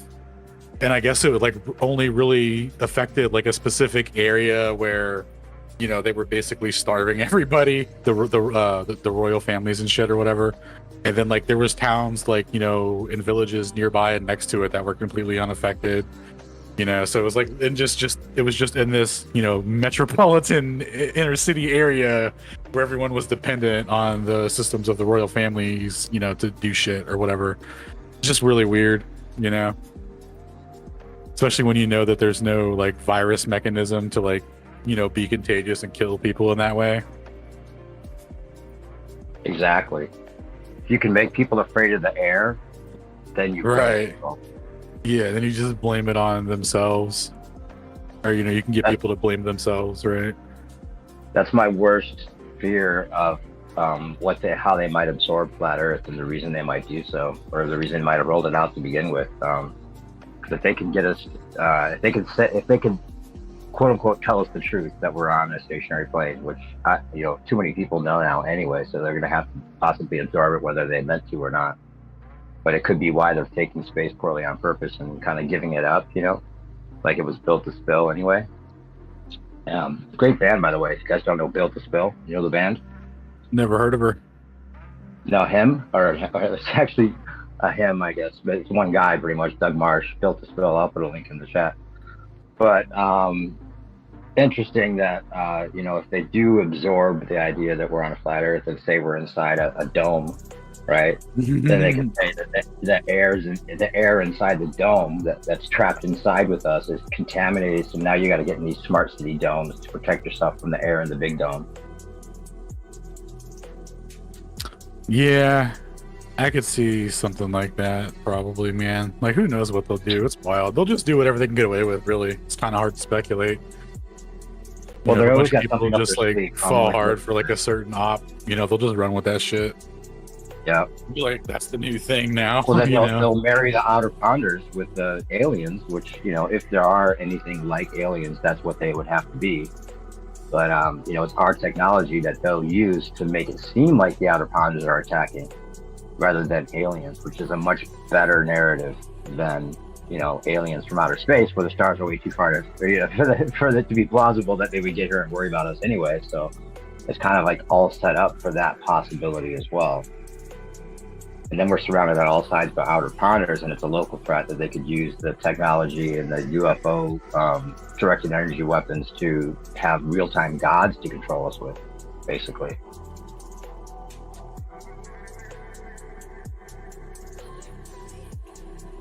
So yeah, it's hard. It's hard to say, man. Beam and everything, it's all like there. The tech is now ready for that psyop. Dude, yeah, it's like I told my boy, a lot of stuff is on the table, but what's not on the table is that we're on a spinning ball, Right. Like literally up to and including probably anything except for that. Yeah. And a lot of flat earthers won't even know what to think at that time. Because, if we had to guess, there are probably outer pounders of some sort, or more land at least, right? Who knows, man? Could be. But it's like, even if we don't know, we won't know. Even if they do a good enough job because they do seem to have some flying things that are unexplainable, and they do seem to have directed energy weapons that most people don't know about. Before that becomes more common knowledge, they could use that as like the threat of all Yeah, threats. dog. They can melt your heart valves with microwaves. Yeah. And then you'll die like a couple years or like a month later. You know, it'll vary obviously depending on how much or the frequency in which they do it to you. But yeah, they can like literally just do that, and then you'll die of like heart failure with like and it'll just look like your heart just naturally failed and shit because your valves and shit like just fell apart, deteriorated. There was some lawsuit because when I was looking into like alien shit, I thought aliens and stuff were real. There was some guy that worked on some military base type thing, and there was some major lawsuit because what had happened was everyone that had worked there had some heart valve issue, and they traced it back to the microwaves and stuff that they were working with or something like that. And it was basically they paid them out, the government. Wow. Well, what I was getting onto before I started on the Outer Ponder thing is I'll put this link in the chat and I'll have to erase it because it's terrain theory stuff. Who knows what they'll do? But check out this link here. I've been using Mojik, this search engine that does a pretty good job of not like filtering it for mainstream content. Nice. But this is Bechamp's microzymas write-up, and there's some really interesting things that are said in there that you might want to copy that link and check it out because it goes along with what Talion was talking about with his New German medicine, because if everything's kind of mental in the way that he's talking about, in the way that it affects your body and the stress states, and how all disease can kind of be linked to the trauma that the mind is going through. Well, if everything's connected through these microzymas, which is like essence of intelligence that we live, and even the mainstream seems to acknowledge that these microzymas are the only thing that lives on after the body dies, and it's what takes care of like the decay and the process that goes into that, and basically it comes down to like fermentation. And there's an interesting maybe wordplay there that could go into like the firmament and fermentation. If the ether is like made up of everything, if everything's made up of, including the ether of these microzymas that permeate and construct all living matter, and they're in communication intelligently with every other microzyma on some level, and they create every organ in the body and create the symbiosis and the pressure mediation with all things. This is like very key to maybe understanding and manipulating the environment we live in. Dog, as well as. Are you familiar with Star Wars lore and midichlorians? This is basically like the real life version of how they explain how people manipulate the Force and Force sensitive users. Dog, that's nuts. Interesting. Nice fucking midichlorians, dog. Yeah, that's nuts. Wow. Yeah, so they believe everything is made up of like midichlorians or some shit, and humans that have certain amounts of midichlorians in their body are able to like, that's how they're able to like do psychokinesis shit where they're moving stuff with their mind and force fields and all that kind of shit.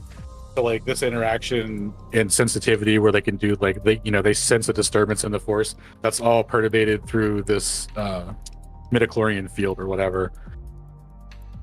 Wow. Yeah. Well, they're telling us the truth in the Star Wars lore a lot. Yeah, dog. Fucking microzymas, brother. That's what's up. Yeah. Yeah, classic fucking truth drop. Says in this, I'll read one part of this. He says, "For us now, this is the important thing. Whatever that living element may or may not be, the body naturally has within it. Within it, the factors and potential necessary to produce the symptoms of disease, including microorganisms. This may seem a little scary, but it's empowering at the same time. It means we also have the innate ability to become and stay healthy." So how's that for a germ theory? Whether Pasteur or Duchamp is correct may still be an issue for some people. It does seem unusual, though, that Antoine's name and the controversy itself have been omitted from history, medical and biological books, even encyclopedias. Wow. Hide the force. Given the magnitude and number of Dechamp's discoveries, it is fair to ask if this omission is more than oversight. What is someone afraid of? Based on my personal research and that of others, it seems that the historic scientific assassination of Antoine Béchamp resulted in medical science drawing conclusions from a half-truth. Wow, sounds familiar. This has meant untold misery for the human race, especially in the West. The resulting concept of diseases as entities that attack us is highly questionable, even without Béchamp, and is a major block to resolving health and care issues today. The odd thing is, Pasteur himself is reported to have admitted on his deathbed that Claude Bernard was right. The microbe is nothing, the terrain is everything. But even as he was dying, he would not give credit to the demonstration of this fact to whom it was due, Antoine Béchamp. Wow.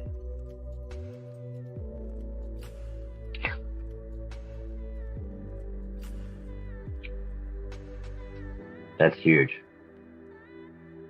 It says Béchamp attained so many achievements that it took 8 pages of a scientific journal to list them when he died. Among many other things, he saved the French silk industry from devastation by silkworms. Also, he clearly described the process of fermentation for what it is, a process of digestion by microscopic beings. Wow, these microscopic beings as a total are God, basically. Did I cut out?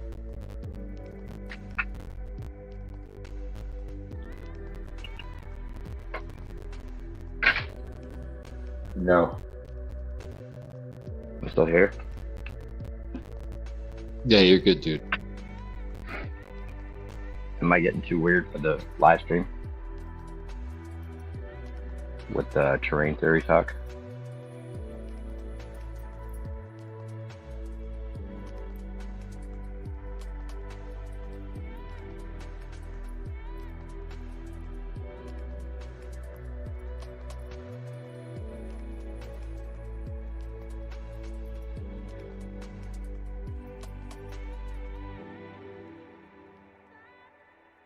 Did everybody get that link? Can I erase it now so it doesn't get the stream in trouble? They took his name out of all encyclopedias. I can't believe that.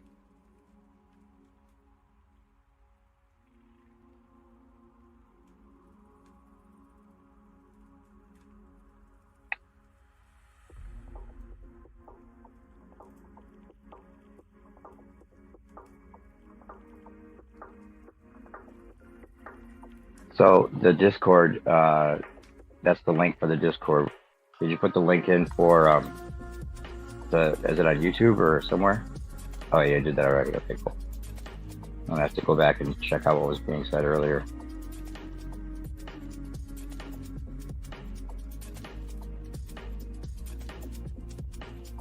Oh, you got something else for it. Sorry.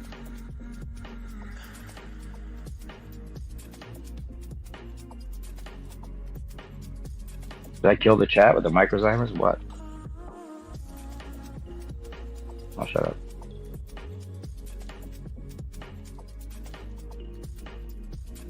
No, don't shut up. Keep talking. All right, cool. What's up, bro? How you doing? I'm chilling. I'm just listening. Right on. It's good. It's good information. Great information. Yeah, it's very interesting. That there was this debate going on, and Béchamp is now erased from history.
think tank it, and that would lead more. I think there would be more evidence in Creed towards it being not a being, but of everything. That would make more Right. sense. Right, and it doesn't necessarily negate the idea that there could be, I mean, that's the other thing is, as a whole, it does create that overall intelligence that you could call one God, right? So it doesn't necessarily negate don't it. you think like people did that to feel more understanding of a God? So Yeah, almost like the way of explaining it makes more sense to people if they think about it as a human, like a human type figure that's making decisions and is flawed in the same way we are, and might get lonely and need company and all these things, or have a need for our love and praise and whatever else that goes along with those ideas. That seems like, I mean, well, whatever, that can't be proven, but it does seem like there's a permeation of intelligence, an essence of intelligence to all things, and therefore an intelligent design, But then, okay, and correct me if I'm wrong, because I don't know. Then wouldn't people that are religious, believe in a God of the religion, be almost disrespecting their own God? Because like doesn't the Bible say, or God say, like, that he is like he's not like a man and no one can compare, but yet the whole idea of a religion is doing that? Am I wrong in how I said that? Wait, say it again. So like The Bible says what? so like basically the way, like someone who's religious, like a Catholic, for instance, and I'm just making an example. They've given these attributes to God and His abilities, which is them making him more human, but isn't doing that kind of like saying God isn't as good as He is. I don't know how to say it, because I'm not trying to make it sound big. It's kind of like downgrading the possibility that it's still it's everything, like it's separating. Like I say, if there's a psyop to it at all, and we know it's been manipulated to some degree, and scriptures have been altered for the controlling of mankind to some degree, that would be the greatest way to do it, is to separate us from God and separate us from each other in the same way, because if we're seeing each other as like, oh, you're gonna be damned to hell and I'm not because I'm doing this, and instead of seeing it as a whole, whereas like my love for everything and your love for everything is what makes everything more conducive to being a healthy structure overall, right? If we saw each other as one, like I am you and you are me and we are one together, right? That's what they don't want.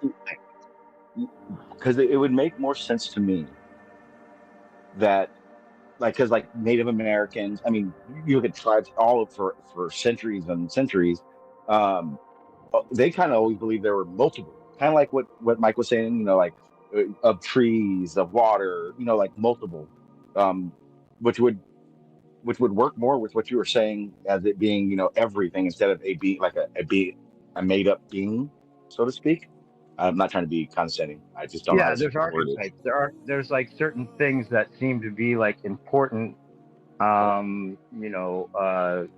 overall forces within the whole that you could call a god, but it's really just one of the important factors that make up the driving forces of the overall structure, and maybe then again, personifying them is just kind of like maybe the layman's way of understanding it, or maybe a way of patronizing people as well. Because then I would definitely see, it's I don't know how to say it. I would say, when you believe in a God, and Mike, correct me if I'm wrong, because something you said, so please come back at it, because again, don't know, I'm asking or trying to think it out. You were saying how you believe there is one God, but the problem with that is, see, that's humanizing. Well, no, I'm saying that everything is God. There is only God, not just one God. No, everything is God. no, I was right? saying, Whatever you want to what call it. Mike. I was responding to what Mike had said, because Mike had said that in his belief, he believes there is only one God. Correct me if I'm wrong, Mike. Well, he was saying that too. Like everything is God. Okay. See, I'm think tanking it, so don't at all. Don't think I'm trying to No, attack. I'm not. I'm not even talking about my beliefs. I'm just saying this is the idea that makes more sense. At least that we can all agree. Even you, as a baller, or anybody, can agree upon that. God and everything. And that's even with the Bible. So it's not. It's not backwards. It's not about globe or not. It's believer or not. Well, that's the thing. I don't even want to get into the belief idea, because I think belief is what weakens us instead of strengthens us. Because a belief means that you're saying, you're taking it on faith rather than saying, this is what makes the most sense, even though I can't prove or disprove it. This is what I think most likely is the case. But once you start going with belief, then you're suspending all possibilities of anything else being, on the table. I see what you're saying. I see. Right? It could be something more or less than what I'm talking about, but at least, as far as I can tell, this is at least what it is at this point. I guess. Yeah, I got to go on mute for about 2 minutes, but I'm listening in. Please keep going. Check out that microzymus. I'm going to erase it from the chat, because I don't know if it's something that they wouldn't want in there. If they erased Prashant's name from all encyclopedias, they might be a red flag. But check out that link. You get it? The microzymus link. Everybody, I'm going to erase it.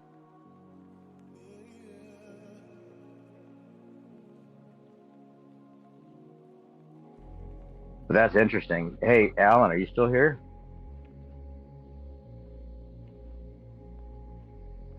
He's talking about the Force, and I guess in the Star Wars lore, they call those mitochondria, or what is it? Something similar to microsomes. But yeah, this would be the thing they don't want you to know, because the ether is made up of everything. That is that essence of intelligence that is within everything and without, above and below. All of it could be just like we've talked about with the double slit experiment, or any of these kind of ideas, that we're affecting our reality and creating our reality with this mental intention. Then that would, and then if we see each other as one, and I am you and you are me, then the power of the masses would be so much more threatening to the few, if that were everyone's understanding of the world, rather than seeing it as we're all individuals, separate, completely separate, nothing to do with each other, and there's this God that's judging us all for our individual actions, has nothing to do with us being at all one thing with him. It's outside of him, and now our fate is determined by the judgment of their interpretation of what he does or doesn't want us to do in our personal time. But new perspective. Would you say it is possible for humans to do that? I mean, to some degree, the power of intention does seem to have a result. But the problem, but I'm trying to figure out an example of true unity, right? Because that's what you're saying, right? And even at the smallest scale, it's almost impossible. And I'm talking as humans as a whole, right? Like, to me, manifest something out of nowhere with the power of intention. Is that what you're saying? Well, no. What I mean is, like, what you're saying would need utopia. You would need all humans, excuse me, to drop their egos, so to speak. What I'm asking is that even possible at all? Like, I'm not even talking about like what would be what Yeah, the possibilities are, unknowable at this point because most people are, convinced that there's no connection, you know, uh, that would be in that on that level. So maybe that would be something that would have to be like a total paradigm shift, for it to be even, demonstrated in any real way. There has been some studies like where the power, like people are standing around a random number generator and all focusing on one number rather than the other, and it seems like they can actually affect the number generator to have more ones than twos. Yeah. So, and that's I like that you brought that up. So, like, I don't know if like being a clairvoyant and psychic and all that's real, but one of the things that makes it so I go it's not, or makes it so I don't say it's not, is why would like CIA and all these other agencies put billions of dollars into trying to figure these things out? There has to be something, right? Right. So, yeah, they're not wasting their money. And then when you think about that, and then you start like learning about like mushrooms, for instance, is an example of microorganism that like basically can cover, I mean, hundreds of thousands of acres. Yeah, and it communicates with itself on a multicellular level, right? And that's not even deniable, right? And then you go to a mushroom trip. Your and my mushroom trip will never be the same, but there's always that. But it's similar in a lot of ways. Exactly. Yeah. There's always, and you can see that even more like with DMT. Yeah. No one has the same one, but there's that. You can't even put it in words, but there's that thing that is always similar. Sure. Yeah. The matrix is being gleaned. No, the only issue would be is how do we figure that out, right? Well, yeah, a lot of people feel like they have figured it out to some degree that we don't hear about very often, or it just seems like woo-woo when you're trying to make some kind of claim about their insights. And like you said, you can't explain it. Like you tripped, and you know that you've learned something. You've learned something, but if you can't put it into words, that's why it's so deep that to explain it to someone that's never had any kind of experience close to that is futile. Yeah. Yes, it gets frustrating. Someone asks you like, "Hey, what is DMT like?" You're like, "It's amazing. Exactly. It puts so much into you, but I can't explain to you the trip." Like beyond words. When I've done other stuff, I can go. I saw a little green man. He was all rectangle. Right. Everything else had a hexagon shape, and it flowed like a river. Right. But when you talk about like DMT, you can't do that. Right. I can go triangles, squares, but I can't explain to you how. Right. How much? Because there's a connection there. It's like the visual is just a manifestation of the deeper underlying connection that you're experiencing. So the visual is maybe the a way of like describing what you're seeing, but the lesson that you're receiving from it is unexplainable because it's like you don't even know yourself exactly what you've learned, but you know that you've somehow connected in a way that makes you a more developed person. And that's frustrating. So anyone who hasn't gone through that, it's frustrating because you want to explain it, but something happened. It was profound, but it can only be for that experience, right? Right. Exactly, dude. And that's why there's like I think there's a lot of probably truth to what they said about that being one of the things that they're hiding more than anything, that these elites are using psychedelics on a regular basis to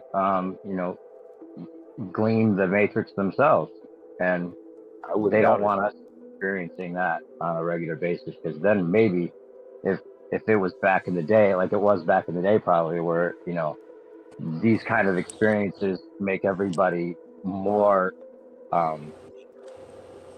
in tune, compassionate with everyone else, and on a deeper level. They want us to be all about the material, all about the here and now, all about the like this, if this, then that type thinking, where you're not feeling the empathy that makes everyone love everyone else, where we don't need this competition in the way that it's been presented to us to be. Yo, Hammer. Yo, Leaky. What's up, I boys? agree. I agree. What's up, guys? Jay. I was gonna say, damn, completely lost the train of thought. No, but I hear what you're saying, and I definitely, it's definitely more to it. Yeah, Definitely more to it. yeah, and there's a lot of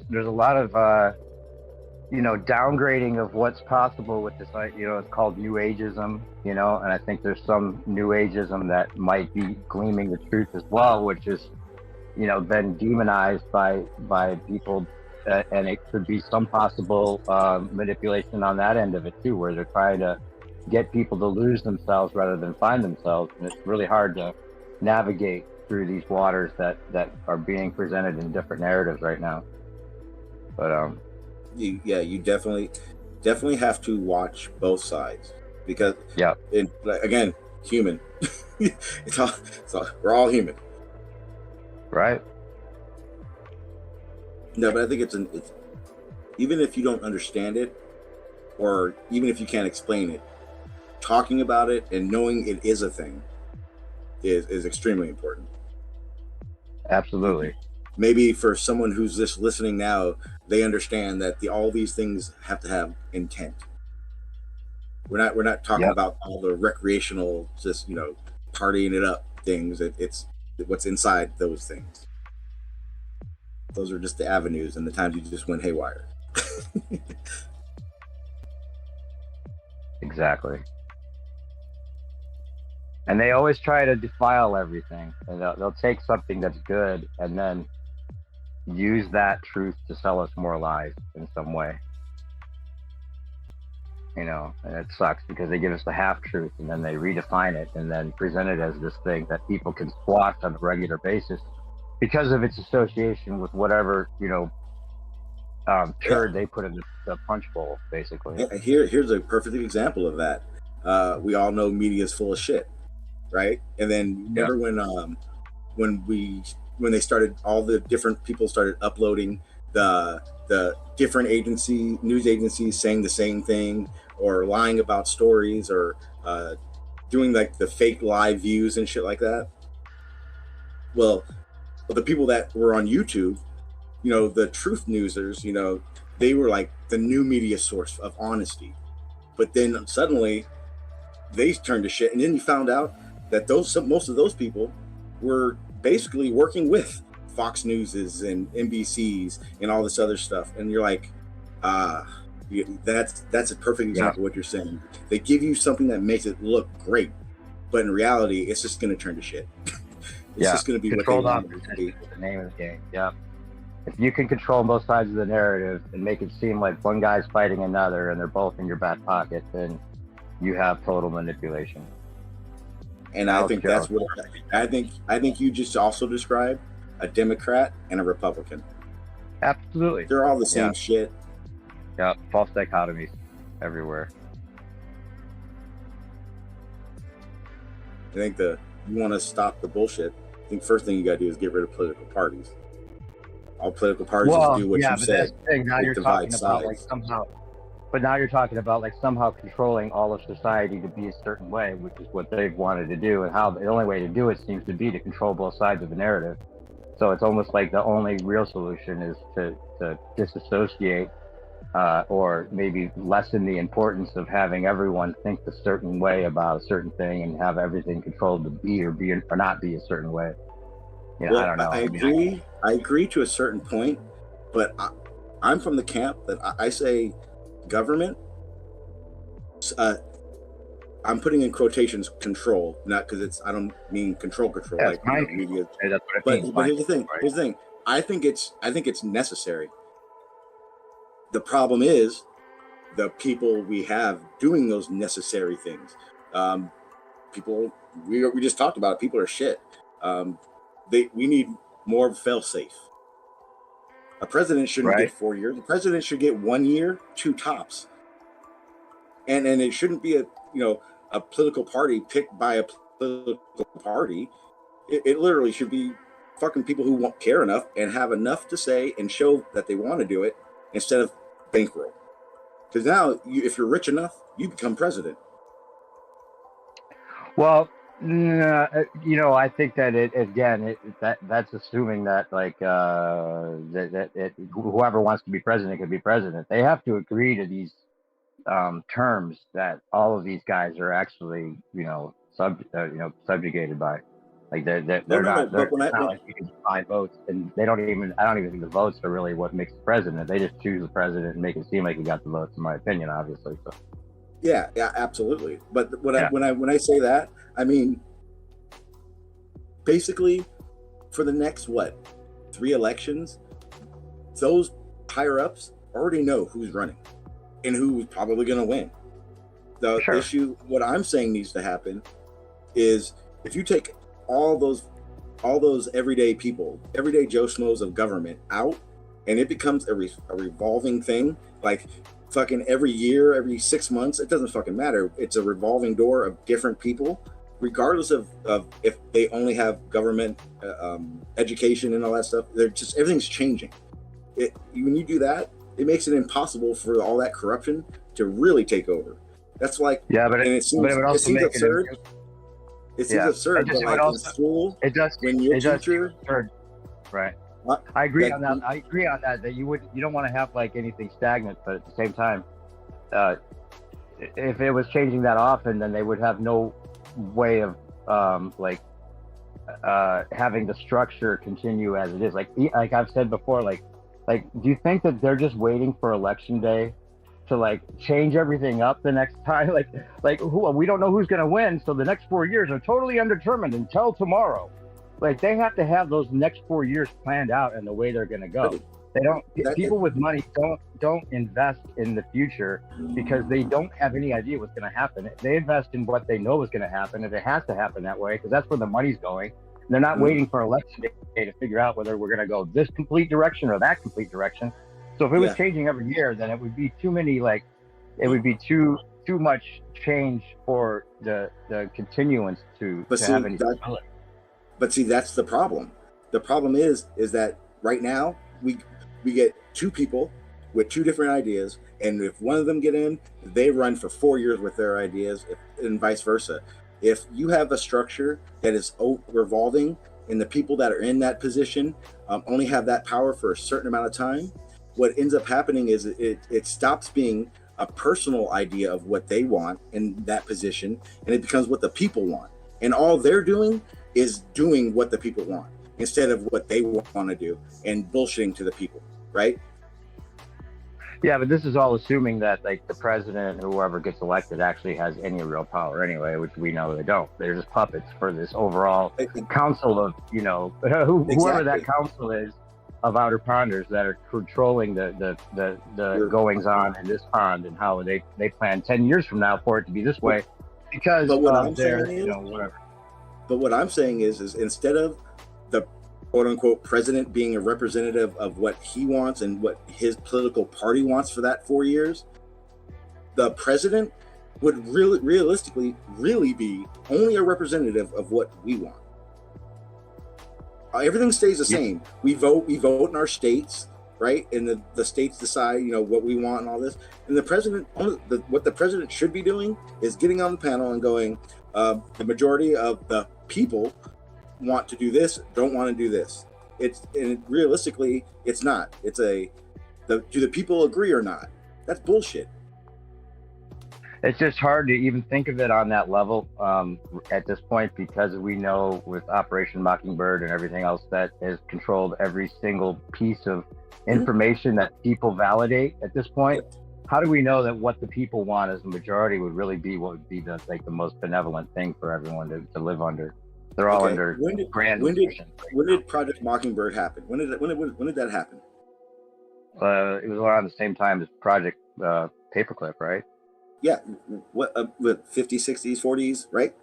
The point is this. Yeah, 60s, 50s, 60s. You can see the names and the people involved in that, and I guarantee you they have family or some type of connection to the people that are running today, right? For sure. It's a brotherhood. That's the problem. We know that. It's the people that are there. Yeah, exactly. So if it's a revolving door, those people don't get to play the what's going to happen for the next 20-year game. Because again, Well, like you said, how do you implement that? How do you get rid of those guys? I don't know. I'm just saying what I think is a solution. Because Yeah, like I said, the reality of it is the government and the control isn't the problem. It's the people that have that government, that governing power and control. Yeah, of course, right. Yeah, if there could be, and that they'll probably make it seem like, because there's so many things that are now obvious, and the people are seeing it, and they're not. I don't think they're worried about us. I don't think they see us as a real threat. In fact, they use us, as the threat that makes it convenient for them to change the paradigm. Whatever that they use us to make it seem like we had control. But regardless, if we actually could, have some kind of like benevolent structure to it all, they'll probably say that they're taking care of all that with the AI, and say that here's the better way to do it. This is what is better for everyone on a regular level, and through this new system, the AI is going to make it so that we don't have these monarchies ever be a threat again, which would make it worse. It's kind of like what they're doing with the fake news, like I was saying just yesterday. Like, but see, the problem I would have with that is who's programming them. Right. Well, they'll make it seem like it's all of us agreeing on what the AI will do, but they'll probably. And everything you're saying is the reason why I think I don't know how to do it or how to get it to happen. But it these long terms need to stop. The revolving door of the same people need to stop, and it needs to be more of a representative status. You can't become corrupt if you're not there long enough. Well, yeah, but that's the thing. Is like again, it's giving validation to the idea that this administration is actually causing things to happen on a day-to-day basis. It would if they were more accountable. Just a mouthpiece for this council of men that we'll never even know the names of. But that's the thing. They're not accountable for it. Trump gets in trouble. When Trump was president and he got in trouble, all he had to do was this. It was Biden's fault. Or Obama's fault, I'm sorry. And now when Biden's president, the people that like Biden's like, it was Trump's fault. I mean, that's the perfect way. Yeah, of course. They can wash their hands in the last 4 years by just bringing in a new person of the same team that seems like he's the opposite. Yeah, of course. Yeah, so I guess the best thing I can say is the only way I could see that happening is vote independent, right? If you do vote independent. If you don't vote, because I don't vote for that exact reason. Well, on a local level, maybe votes count, but I don't think on a national level they allow that to be people's choice, really. But I think here's the problem. I think they do the local level, so you think the national level works the same. Right. Exactly. It's so brilliant.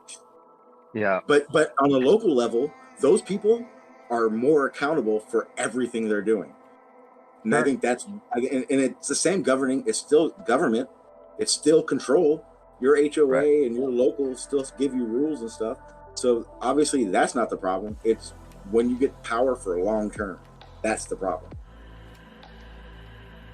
Well, no, the power for long term is just the illusion, though. It's one power over. It's been the same power for as long as we can probably ever even know of. Yeah, it's just the illusion that there's changing of power that makes it seem like we're actually having a say. No, we don't. If I suggest anyone who doesn't understand how voting and the electoral system works, go look that shit up. You'll have the best fucking laugh of your life. It lays it out. It basically says, you guys get to see who's more popular, but we'll decide who's more credible and good for the job. It's basically how it works. Right. A lot of people talk about how it's interesting that the Civil War kind of gives the idea that the North won. But when you think about the electoral system, the South won because of the voting system and the way it's set up. Yeah, put it this way. If you think fossil fuels are going anywhere, you go look up oil, what is it? I think it's Avionic Oil Project. No, it's like oilproject.com or something like that, or .org. But it basically lists every politician, that from senator to the president, in everything they're invested in and have money in. whether it's oil companies, BPs, and then even better, it even shows what fucking companies fund their elections. Sure. Yeah, And then you get down to the root of it, and you realize that fossil fuels are bullshit. It's not fossil. You don't think it's fossil fuels, right? You're familiar with the abiotic oil. How about for the discussion we're talking about now? Let's not talk about that part. Well, yeah, but no, it's interesting because again, it's like we're talking about it on a surface level of these companies are totally funding whoever it is that's in control, but then at the very heart of it, they're not even talking about something that's like a limited supply of whatever that manipulates the price. I mean, it's just a reservoir that keeps refilling itself. And the fact that it can possibly be dried up in one area at one point, this means that they could call it a peak oil. Remember peak oil? Whoever talks about peak oil ever again, right? Peak oil was a big threat. Remember how huge that was? Peak oil. Hang on, before we bypass it, they've got more oil than they know what to do with. The problem is that when you're saying the limited supply amount and all that, I think, first of all, there's too much for us ever to run out. And well, yeah, it keeps replenishing itself. It's like the second most abundant fluid on the Earth that we know of. Okay, but then why would there be? Then, and here's why I didn't want to do it, because then now I got to sound argumentative, and I don't want to. But that's all right. There are processes that, and just so you understand, I understand these processes because I think climate change and the methods they're using is another scam, and the reason for that is all the capturing of the CO2 that they're talking about doing. What they're doing is they're not just getting rid of it. They're injecting it back into the ground, and they don't know if it will come back up. And I'm pretty sure most of you guys know what would happen if a pocket of CO2 crosses through a city. Death, everyone dies. And if they're not trying to store it in the ground, they sell it back to petroleum companies who inject all that stuff into dried up wells, and it basically makes it like pulls all the fucking oil out of the walls, and that is what's replenishing these wells. Well, that's debatable. I think that have you looked into abiotic oil at all? The idea of abiotic oil? Yeah, absolutely. Anyway, that's the difference is it's interesting. The refining process is different. Interesting. Yeah, I don't know if we want to go down that road, but it's interesting. What was more interesting about this conversation is that these narratives are woven in on such a ground level that it's hard to differentiate between truth and lies, and they always use the truth to sell more lies. So us debating about the shape of the Earth and a lot of these other things are intentional as well. I think for this. I agree. I think there are much bigger things. There are definitely much bigger things than the shape of the fucking Earth.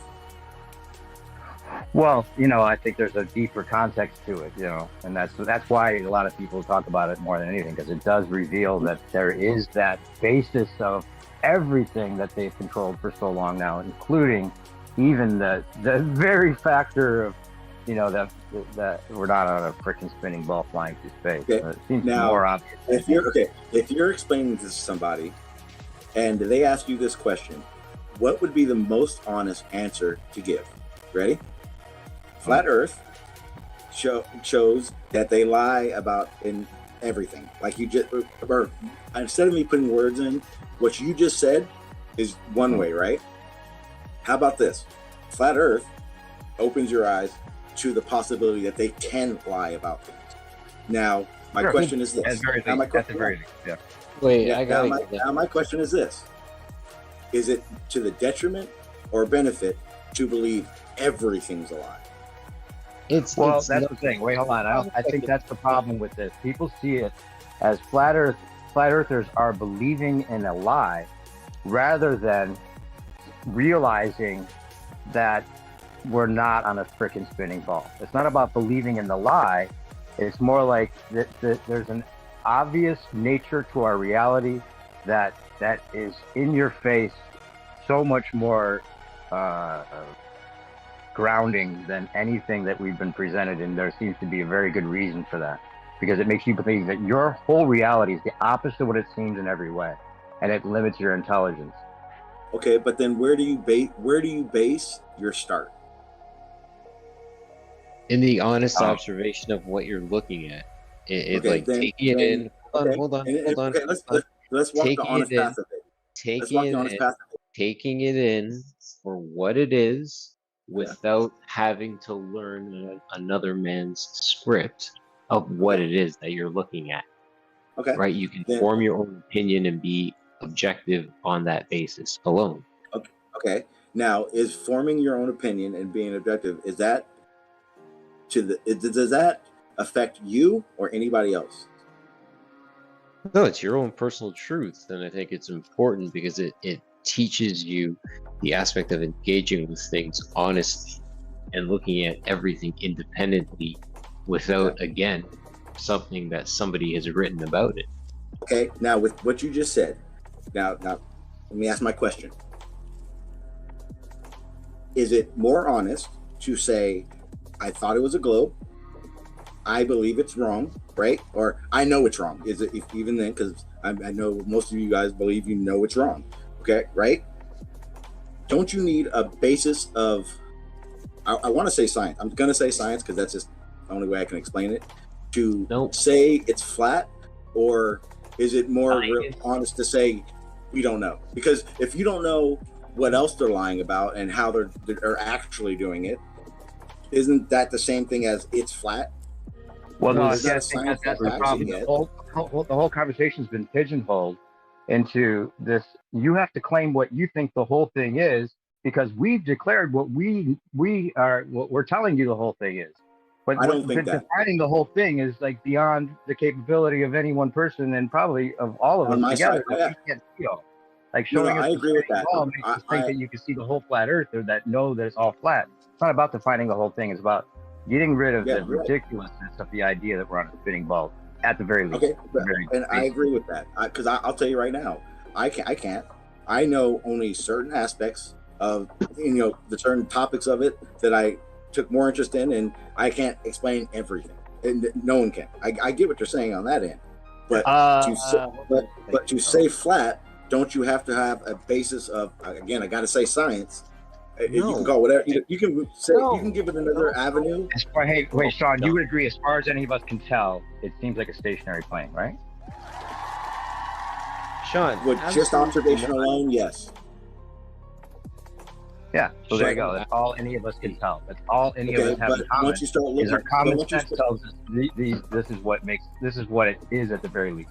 Yeah, so I agree. Why is the idea that if you don't have any flat, even in, but if you have no knowledge of it, if you have no knowledge of that, and like I said, if I didn't have understanding of what's going on, and I went outside, 1,000%. The problem is once you start looking into things start falling apart, and that to me, when you bypass the fall aparts, that's. There should be more avenues to what could be happening. No, what falls apart? What do you mean? Give me a second here perspective. Hold on. Yeah. Sean, do you believe in a creator? Yes or no? No. You do not believe in a creator. Fine. I do not believe. Hang on. I do not believe in a creator. I don't know. Fine. Do you? Well, okay. So, do you believe in the story of Adam and Eve? No. Do you have any? Wait, hold on, real quick. Hey, Sean, do you believe that there's an essence? That question already. Would you guess, or would you think that there's an essence of intelligence permeating all things? An essence of intelligence at the heart of all things. Fair enough. So there you go. So, thank you very much for that perspective. So, yes, something had to have started everything. I just don't know what. I appreciate the perspective on that you just gave perspective. Well done. So, the credence that the essence takes for what we engage with is the firmament, which was created on the second day. We have found evidence of the roof of it, i.e. the outer extremities of it, and they found the underwater evidence of it. So the question then becomes, what further, what story or what thing are you willing to stand upon? Because you're willing at this point in time to just not everything, yet we have evidence we have evidence of the second law of thermodynamics. Hold on. Hey, real quick, guys, I gotta take this phone call. I'm gonna let you guys take this from here, okay? Hey, Okay. thanks, Nick. Great to talk, man. I appreciate it. Right. So Be the good. thing is, we have evidence of containment. As I said, the upper and lower extremities, and that is the enclosure for the containment of the medium. So Okay, my whole thing is, I don't say. Well, hang on. I don't say nuh-uh. I'm going to ask what would be the evidence for the firmament. And I asked that question. Hang on. I asked that question because I haven't found evidence for myself of a firmament. Falcon 9 rocket launch shows the upper extremity, something appearing to engage and create a wake-like pattern in the ceiling. Along the rock, like on the sides of the rocket? Like, can you share the video? I don't know what you're talking about, so. Give me a second. And then we have underwater footage of a submarine reaching levels that it could not penetrate. Could not penetrate or couldn't go deeper? Because there is a depth limit and we can't go to the bottom of the trench. No, it was like a visible barrier. Oh, you're talking, what is it called? Someone, I know, it looks like an ocean, it looks like a lake in the ocean. Exactly. But the problem is we know that that's a high silicon content in the sand, in the water. We know because we've gone down there, we can take samples of it and know why it's doing that. High silicone content, you say, right? I believe so. Right. The potentiality for it to be something as mistaken for a form of a noble gas, I'm willing to 100% give that to you. Again, being specific to this thing that we're looking at, I just posted in the chat, Falcon 9 rocket launch provides spectacular view of Bakersfield. And that's the idea, that this thing is launched into the sky. Is that from... It starts creating... Is that Falcon launch from like 5-6 years ago? I believe so. Maybe, I don't know. Check the date on the video. I'll check it out. Because if it was, I actually saw that. It's actually pretty badass. But like, that's the one thing that, that from my perspective, being somebody who, like, I honor Ron forms these things. So when I see something like that, I'm like, okay, so a rocket leaves the surface, it goes up, and then it starts to create, number one, it traces an arc, which is interesting. I don't know what else does that. And then it's supposed to slow down and the wake gets wider. And then at the end, the booster of the rocket breaks off of the lead and ripples are formed in the sky. Now, I don't know what you and what's Jocker at this point, but the only thing that I'm aware of that can create ripples in the sky is a medium of some sort. Yeah, I agree. What if it's exhaust from a rocket? Again, dude, it's the collection of all three observables. Okay, but the problem is, like I said, if something starts to fall apart, why aren't you looking at that aspect of it? It could be exhaust, right? It could be. It's not impossible to have been. It is coming from a rocket. Right. So that's the one aspect of things that I'm looking at saying here. That is evidence of firmament. This is the thing that they shot over 200 explosive devices at, Operation Fishbowl, Operation Dominic back in the 60s. And then again, when we look at this submarine footage of this thing, this barrier that it can't get through, I'm thinking to myself, well, this is the thing that was installed by the creator on the second day of the firmament, the barrier, the thing that creates a little air pocket that we reside within. Because that's why the sky is blue, because it's water. So at wait, okay. So how high? So at what? Where does the water start? Above us. Bro, I don't know how it all works. That I don't know, right? But I look at the sky and I think, why is the sky blue? And I'm like, because it's made of water. Like when the story goes, when the windows of heaven were opened, floodwaters came in for Noah's Ark to take, I can't say fail, but to take up. That's what happened. Those windows up there were opened up, and those waters came in and flooded. I think it was like 15 cubits above the highest mountaintop, which would have been like Mount Everest. Bro, 15 cubits is like 28 feet, I think, something like that. Like, just to tell you. You're talking about the Great Flood, right? Yeah, 100%. But just to tell you, like, the creator, when I say the Lord, I don't want to freak anyone out and say, oh my God, he's talking about religion. It's not even about that anymore. We're going Oh my above God, that, he's talking about religion. right? So we're talking about the essence of the creator, and the essence of the creator stated, listen, I put in so much water, it went 15 cubits above the highest mountaintop. Again, Mount Everest, and 15 cubits above that. And when he gave instruction to the angels to cut down the trees so that the giants had no place to hide, it's like, let it be done. And obviously we see all the evidence of these like high tunnel. Oh, please don't do the no trees on flat earth thing. Don't do that, please. Please What are you talking about? It's no. Oh, you are. Oh man. Sean, yes, Sean G, the flat earther who was never a flat earther. Dumb. What's up, Shane? Don't be dumb, because Shane got me on this mess up. Because Sean, here's the thing. I'll withdraw after this. I'm getting passionate, but here's the thing: when you realize that one thing is in place by the observation of one law, and I'm going to run this trail for a quick second.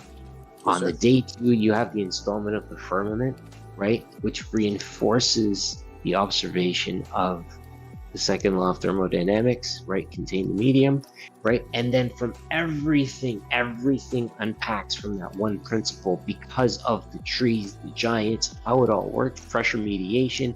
Through pressure mediation, you're able to literally grow giants within that closed ecosystem. It's all perfect, right? It all makes perfect sense. And I'm just saying to you, I'm being passionate about it because it's like, and once you accept that one thing, all the doesn't give credence to like dinosaurs though? Go ahead.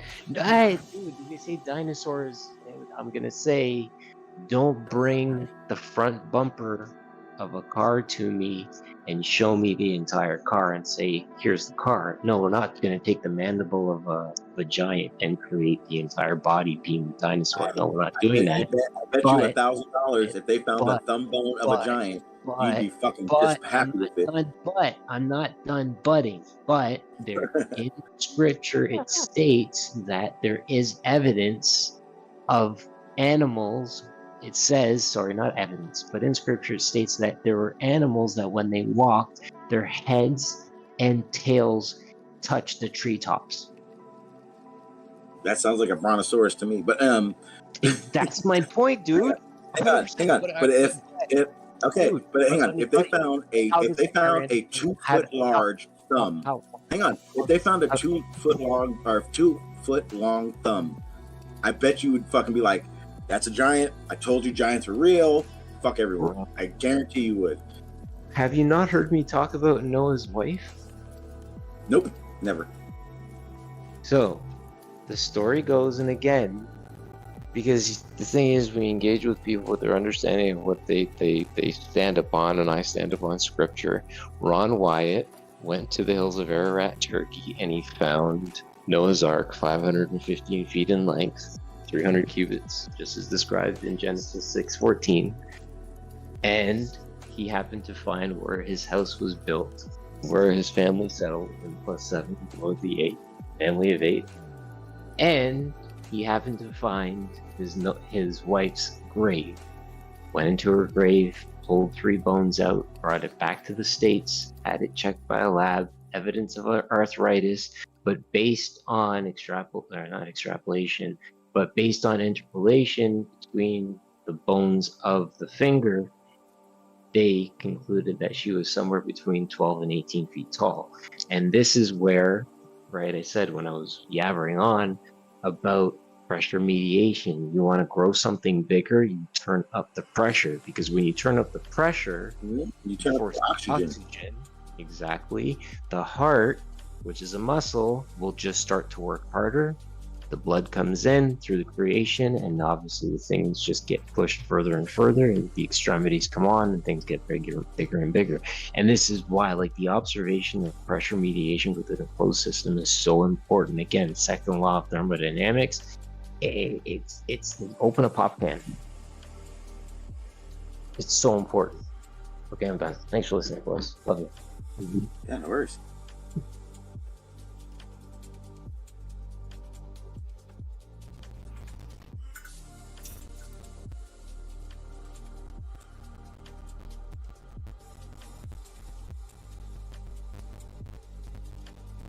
I'm gonna post up the 4 pictures in the chat of the firmament observation from that rocket launch.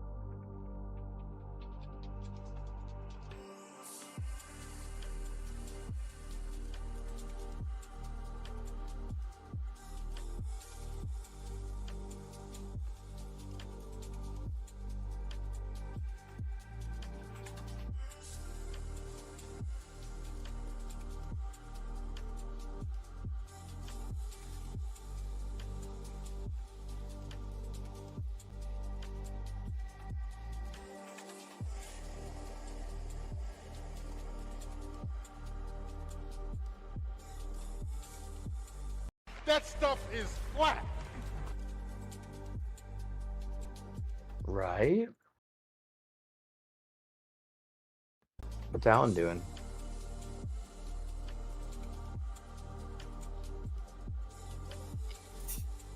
Hey, what's up, guys? Yo, I'm What's up? grilling, bro. Grilling, man. What's up, dude? Oh, Yeah, not I was much. going to talk about I didn't- giants. That was dope. I didn't know about that, about the Noah's Ark thing, or his wife. It's interesting. That's Jason, right? Yeah. Yeah, what's up, dude? Hey, what's up, man? Yeah, I just got a new headset. Just testing it out. Sounds crisp and clear to me. Better than most people in here. Awesome, Sure. awesome. What are you trying to say, Shane? Okay. Welcome, man. Thank you, thank you. Hey, is that Kiwi? We talked like probably a year ago in 24/7. Long time. Oh, for real? Yeah. Nice. Hope That all is was the well. Kiwi. Yes. Hi. Nice. Good to have you here, man. What? How'd you find this? I invited him. Yeah, Oh, Shane. sick. Okay, cool. Go fast. Awesome. I love it. It's from You were what's its Telegram. It's just a whole trove of wonderful people, dude. you were recruited into the Right. It's like imagine getting recruited by the CIA, but if they didn't suck and they were actually doing cool stuff. And then like whoever led the CA like came to your house personally. It's like, hey, I want you to join this community with us.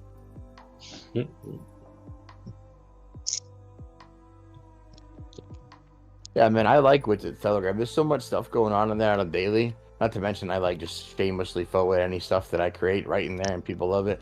And it's like a network hub of like great people. Like if I was looking at like the mods list when he first started, I was like, oh, cool, I'm a mod. Who else is a mod? David Weiss, Karen B, and Jaren. Oh, shit. All right. Like I gotta go talk to all those people. Which is cool, right? They all have their own thing going on. And JT. JT is a fucking man. Yeah, JT's Most patient awesome. man ever. Such like a little actual positive ray of sunshine bubbling around everywhere he goes, injecting light into you. Oh yeah, me and JT are from the same town. Shut up. That's Yeah. sick.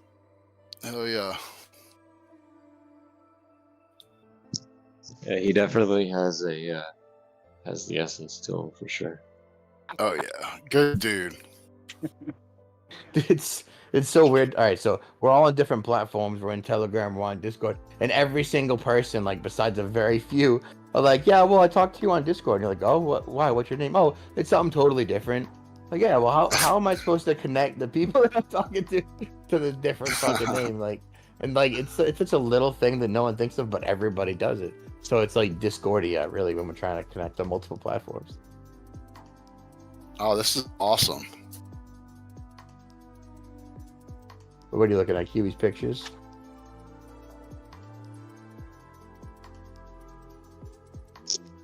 Yeah, Shane, I was just beating up Sean with the whole firmament and pressure mediation within the firmament. And I kind of felt bad at the end because I didn't give him a word to, I didn't give him any word edgewise. Did you beat the truth into him that way? It was aggressive.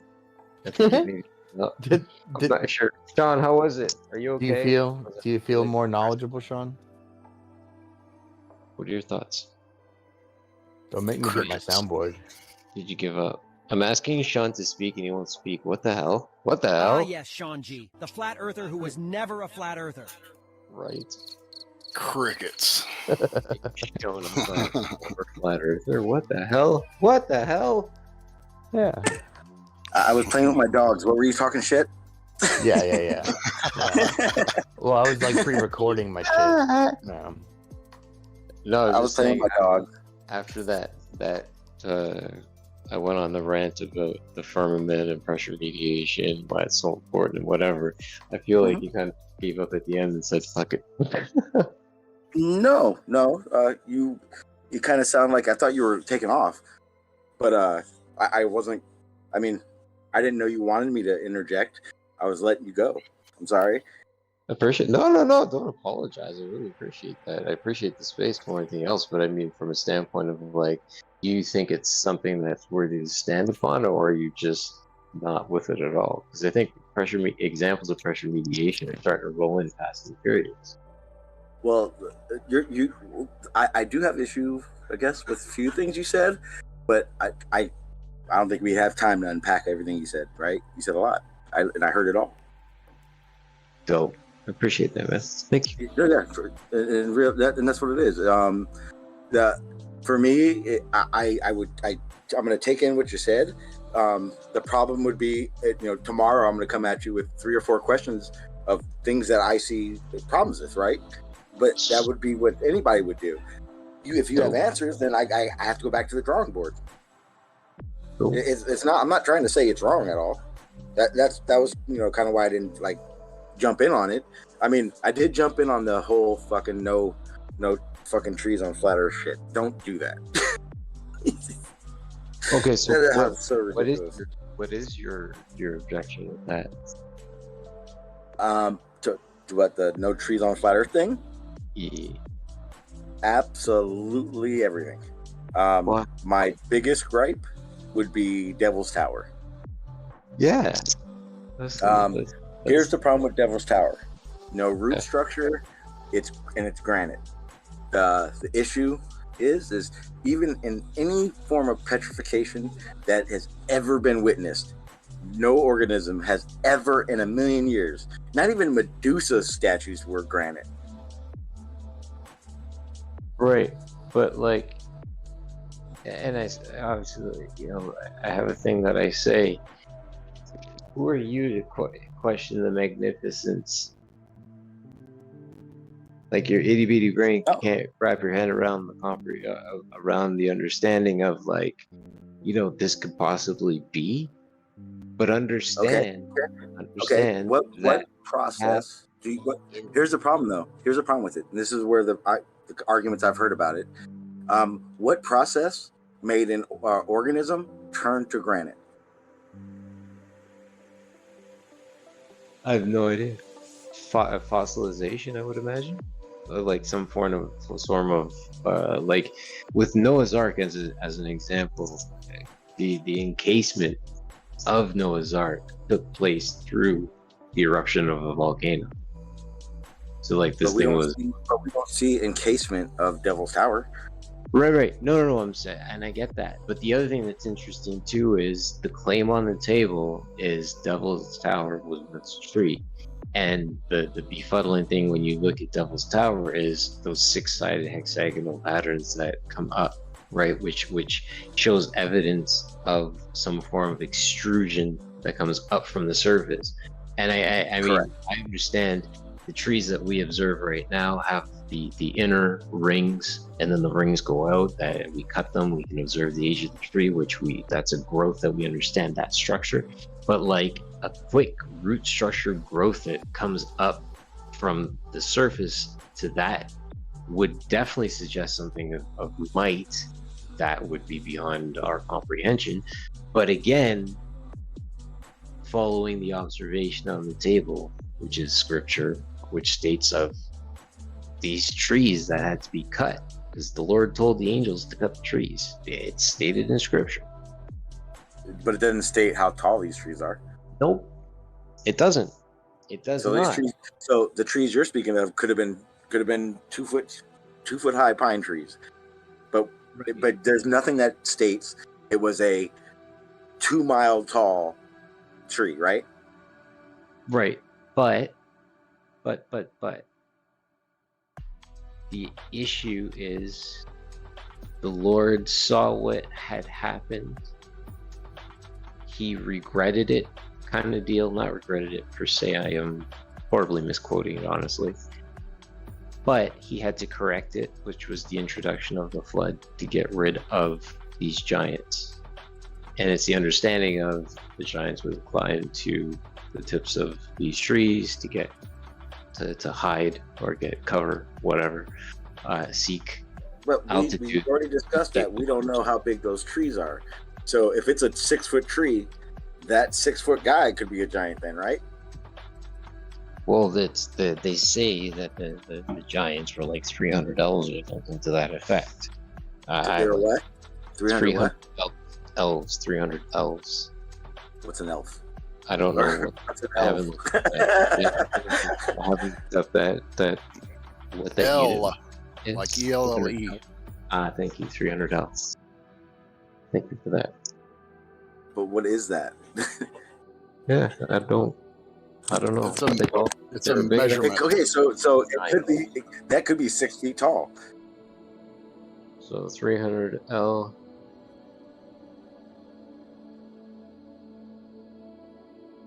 Right? Is that the one? Is the L from the elbow to the tip of the fingertips? I can't remember.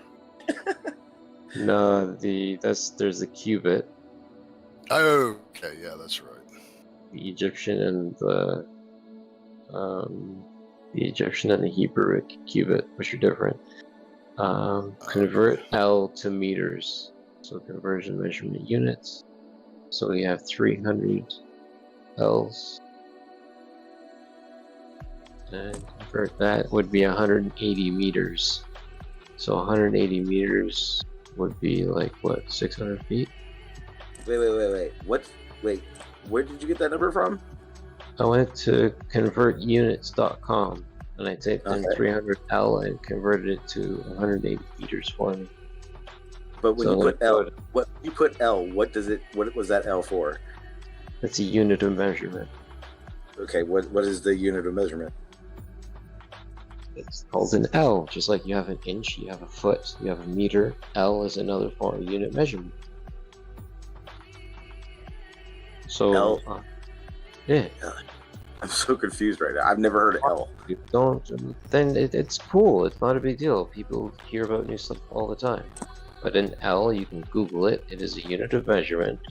And so when they say 300 L's, that's the equivalent of 180 meters. And the equivalent of 180 meters in, hold on, let me finish. I'm almost done. 180 meters in feet is 590 feet. So a giant would have been approximately 600 feet in height. I withdraw. Thank you. I'm not seeing where you're looking, because when I typed in L into meter, I got 1 liter is 0.001 cubic meter. Well, cubic is a unit measurement of volume.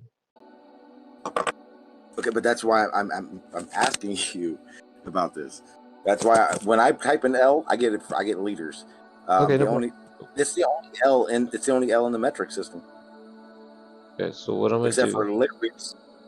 What I'm gonna do really quick is I'll hit you with my source. So hit the live chat. I just posted up my spot, so you can go there yourself and clickety clack clack. Don't look back. Oh, okay. ELL. Okay. Put L. Now, what is that? That's what I need. Okay. Give me a second.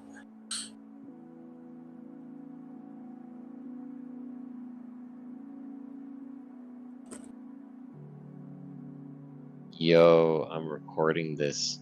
Sean G gets owned by Kiwi. No, I'm kidding, Shane.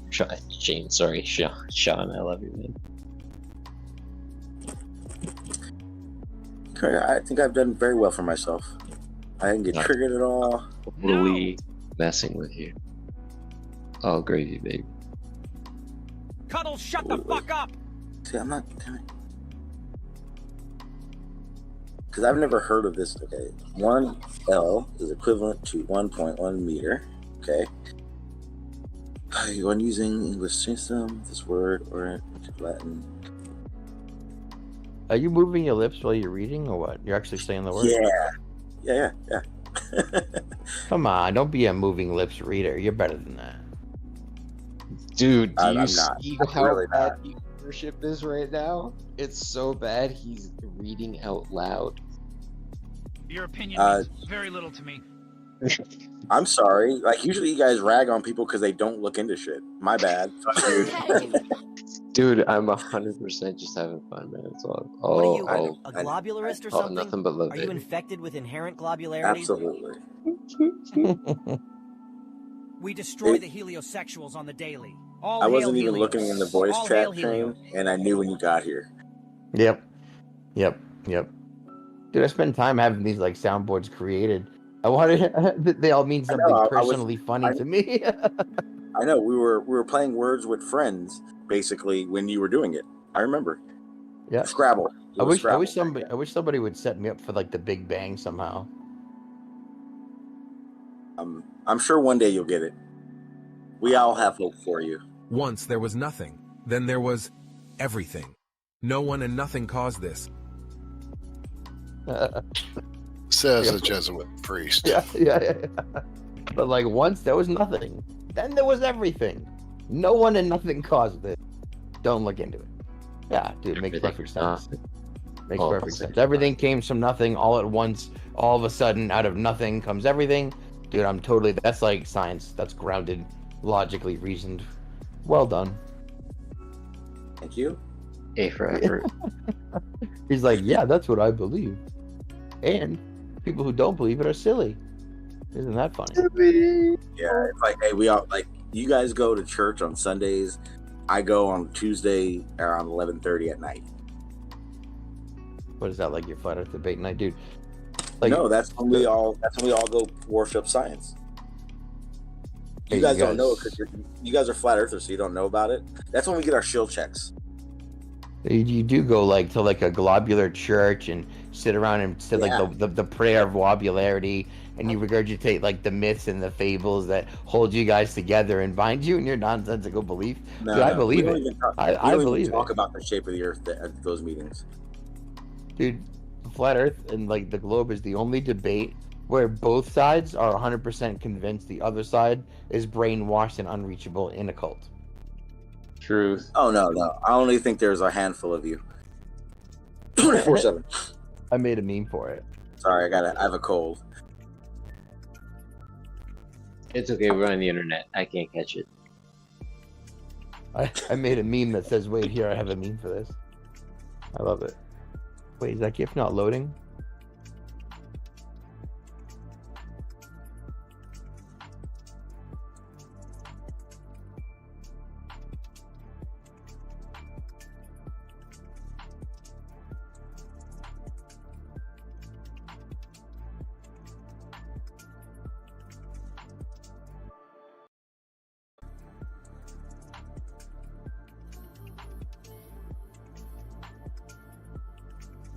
Is that? Oh, that's a globular shrine. Yeah, that's cool.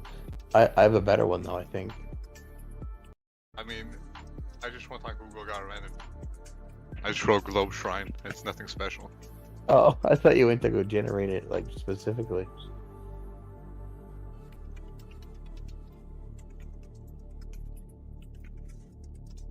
It's like the background that I use. I don't see your last meme. I'll find it. Oh, I clicked on it. I see it now, but.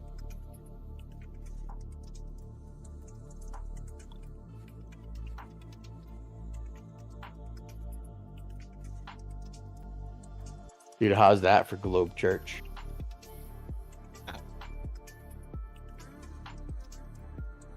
So good. Everyone's like, yeah, scientism, globular non sequiturs. We love this. We love them. Yeah, pseudoscience. Right? They're all praying and cheering. Was Sean just talking about where he goes for daily wobble worship? Yeah. Where they go to recite the prayer of wobularity and all the other myths of the heliocentric lore that they have to keep straight and regurgitate. Nice. Keep straight and regurgitate. Love it. No, I am.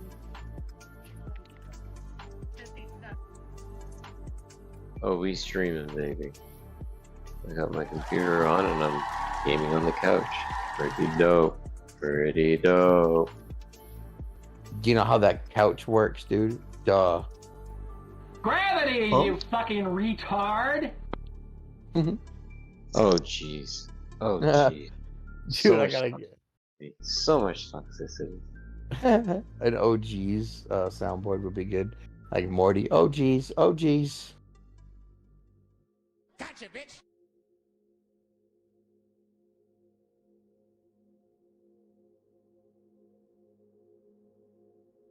The hell? What the hell? Young guy.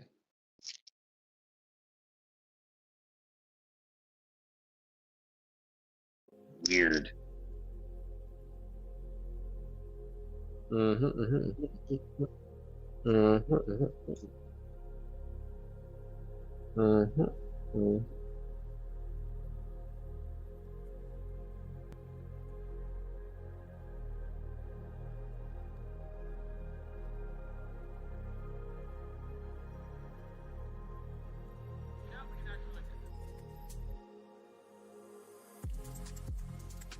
That looks like non-CGI.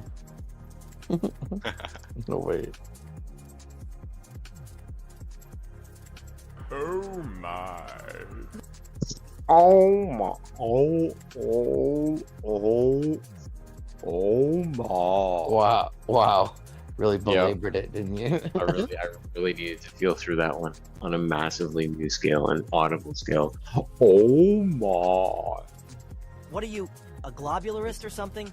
Are you infected with inherent globularity? Gobble, gobble, wobble, wobble.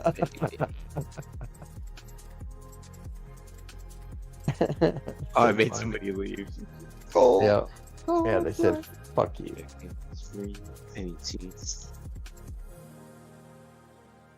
How's your Zelda ing going, Shane?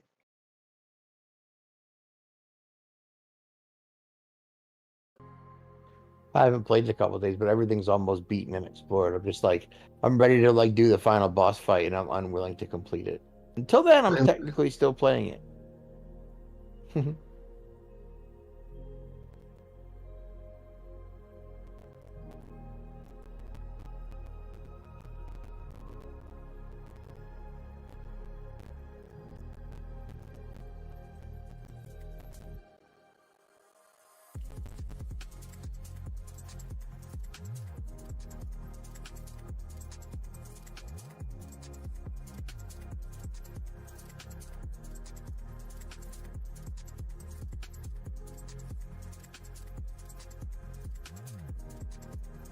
Flander. Ned Flanders.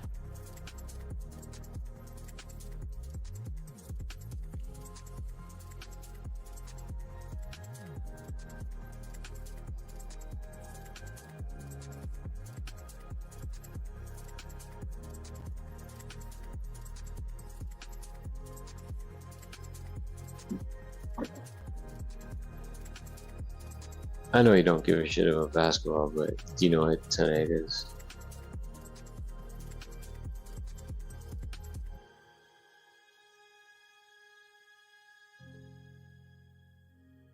Okay, cool.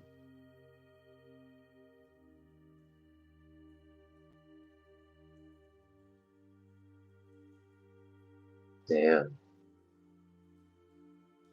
What's Battle Mod doing? Yo, Sean left? Holy shit, bro. He was triggered, I guess. He even Get said him goodbye, out man. of here. Cuddles, shut the fuck up! Gotta get him I out beat of his here. ass. I beat his ass bad. I'm like, oh, cool. That's what it feels like to start beating people up with the truth, huh? Smackety smack, huh? Start to get more and more confident with my judo. Yeah, I can't remember where I saw this, but it might have been an Enoch or something. I was talking about angels cutting those trees down. Yes, sir. Yes, sir. Yeah, Yep. I think it might have been Enoch. That's exactly it. The Lord gave instructions to the angels to cut down the trees. That's exactly what took place. And then the theory that there's no trees on the earth is just like low-hanging shrubbery that we call trees left. I mean, I don't know. It makes sense. Yeah. It could have been 6 feet tall. Yeah, dude. There was something that proved it, right? There was something that like a tree like decayed and formed into a rock. That's like the argument over time, and I think they found a way to accelerate it in a lab, and they were like, yeah, well, that concludes that what we said is exactly what it is.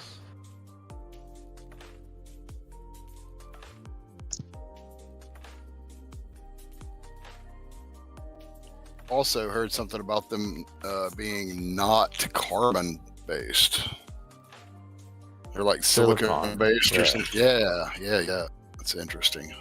Well, it's what's super cool is like the whole idea of as I was explaining to Don, the growth pattern of it, right? Like these six-sided structures, like even in the basalt flats, there's evidence of these six-sided figures. But this growth that comes up from the surface, like we're talking, if we're gonna go by what's stated in scripture, these trees they would have grown over a span of like 1,000 years or something like that, maybe 800 years, and they would have gone to a height of 800,000 feet. Who knows? But when the floodwaters came in, again, 15 cubits above the highest mountaintop, again, that's Mount Everest plus like 25 feet. Right, and that I mean that alone could explain why people lived so long and why they were so large back then. Yep. Exactly. Interesting stuff.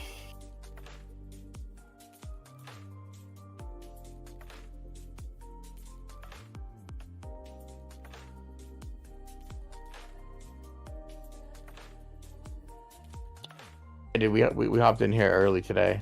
Usually I don't really hop on till about now. But JT, I was hanging out in Geo's. That's when like Geo's has the most conversation, like in the early afternoon. So I like to hang out and catch the argument of the day.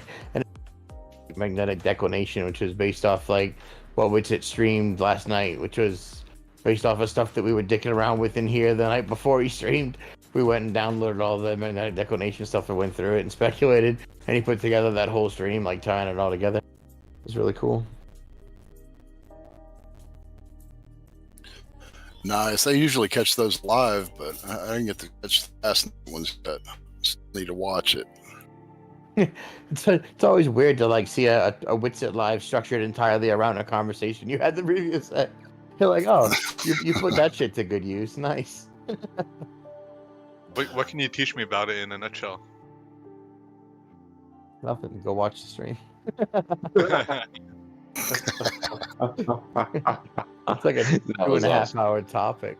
I got nothing for you. Go watch the stream. Yeah, I put out a couple 4 like 5-minute videos on it. You can probably make them digestible.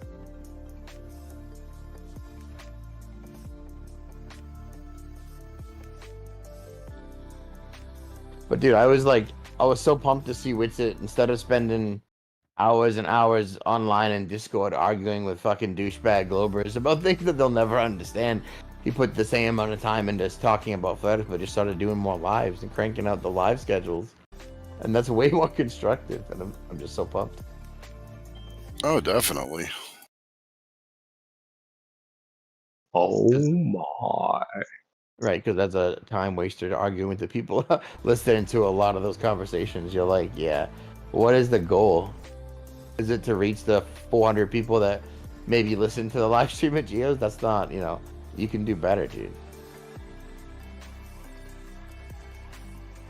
Yeah, that's the aspect of like where we have the truth and how much of the contamination / poisoning was allowed to take place of what the truth is. It's the idea of advancing intellectually honest conversations versus just pissing in the well of what.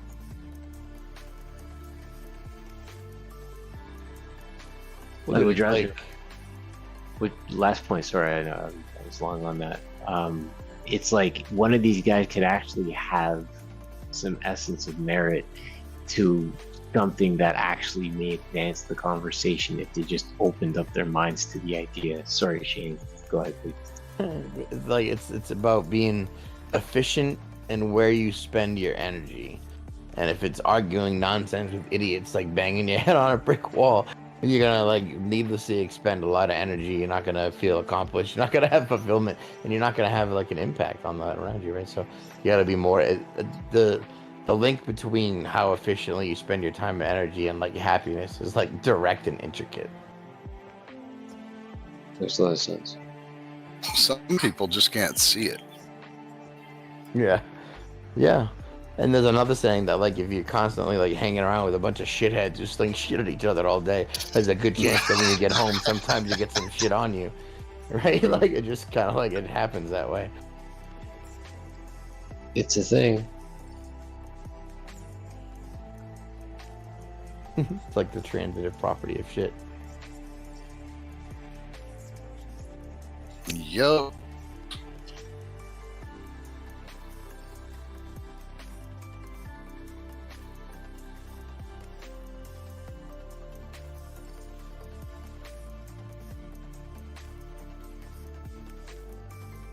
Mic check, mic check. Check. Oh, cool. Yeah, hear you. Everybody shut up in here? What the hell? I just know there's a guy in here that sounds so much like Riggs. It's scary. But he's not Riggs. Not the same thing. What's up? I probably talked to you before, too. Wait, what? I said I probably talked to you before in the past, too, if you've talked to these guys on 24/7 or whatever. I don't know. You sound familiar, but I guess it's because you sound like Riggs, maybe only? I don't know. Oh, I don't know. I haven't really talked to too many people in 24/7. It's kind of quiet, Reserved, stoic. Stoic, baby. It's the way to do it. Yeah. A big believer of the quote, better to be thought a fool than open your mouth and prove it. Right. That's right.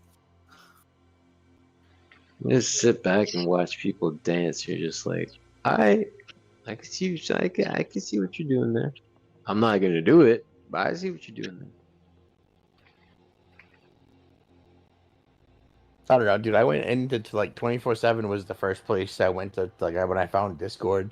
That's where I met like Witsit Final and Kiwi and a bunch of like cool influential people. The second like I was like, oh, we do for fun here. We have some fun. We'll discuss some concepts or elevate some ideas. And then like we were talking and having a good time. And then some like admin came in swinging his like EPing around like it was a big dick. And he was like, you guys can't talk about that here. And I was like, whoa, this place just got ruined. Yeah. What I was in the hell is that? 24/7. When I was in 24/7, right after I found it, pretty much, I turned my mic on and I was going to talk live stream, and I was waiting and I was typing something in the chat, and this dude,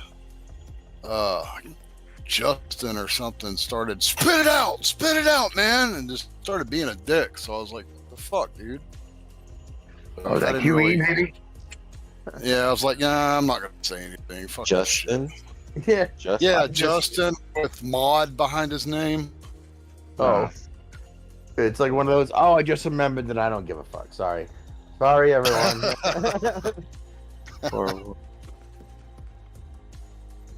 Yeah, he was kind of That's good though. It's good that that happened because all the cool people ended up coming to places like this and creating their own servers, like Geo's at Earth Awakenings. Are you familiar with him? Are you on there? Yeah, I just joined it again. I was in there a while back and just left it because I don't know, just got tired of the arguments or whatever. But was talking to JT earlier, and he sent me a link to it again, so I just rejoined it. Yeah, Witch is on there like pretty much all day if he's not on here or on just doing his own stream. And yeah, just tuning in or getting involved in some of those conversations, which is kind of taking it to the next level, is really cool these days.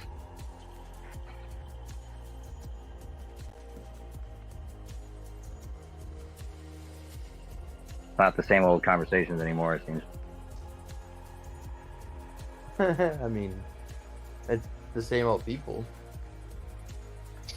The same, yeah, but I mean, think of what you've done in terms of advancing the topic, right? This whole azimuthal, personal, viewable thing. Yeah, Shane, you're not the same old guy. You're kind of new, and you've added a lot. I wrecked a guy earlier with that on Facebook. Did you? Like, it's a pretty lethal tool. You should be careful when you're wielding it. You know, Oh, like, yeah, dude.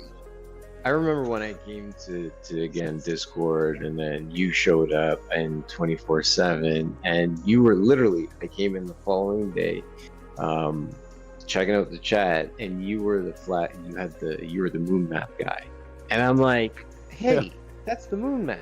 And I'm like, how are you guys entertaining this? This isn't. We can't prove this. And all of a sudden, Shane's the moon map guy, and that's how Shane and I connected. And the thing about it is, again, under the umbrella of the observation of the truth, you collect under the truth, and everybody seems to get along with that aspect. And everything's been kind And you're more an advocate for the moon map now than Shane is even, or any, right? A lot of people, right? Well, it's.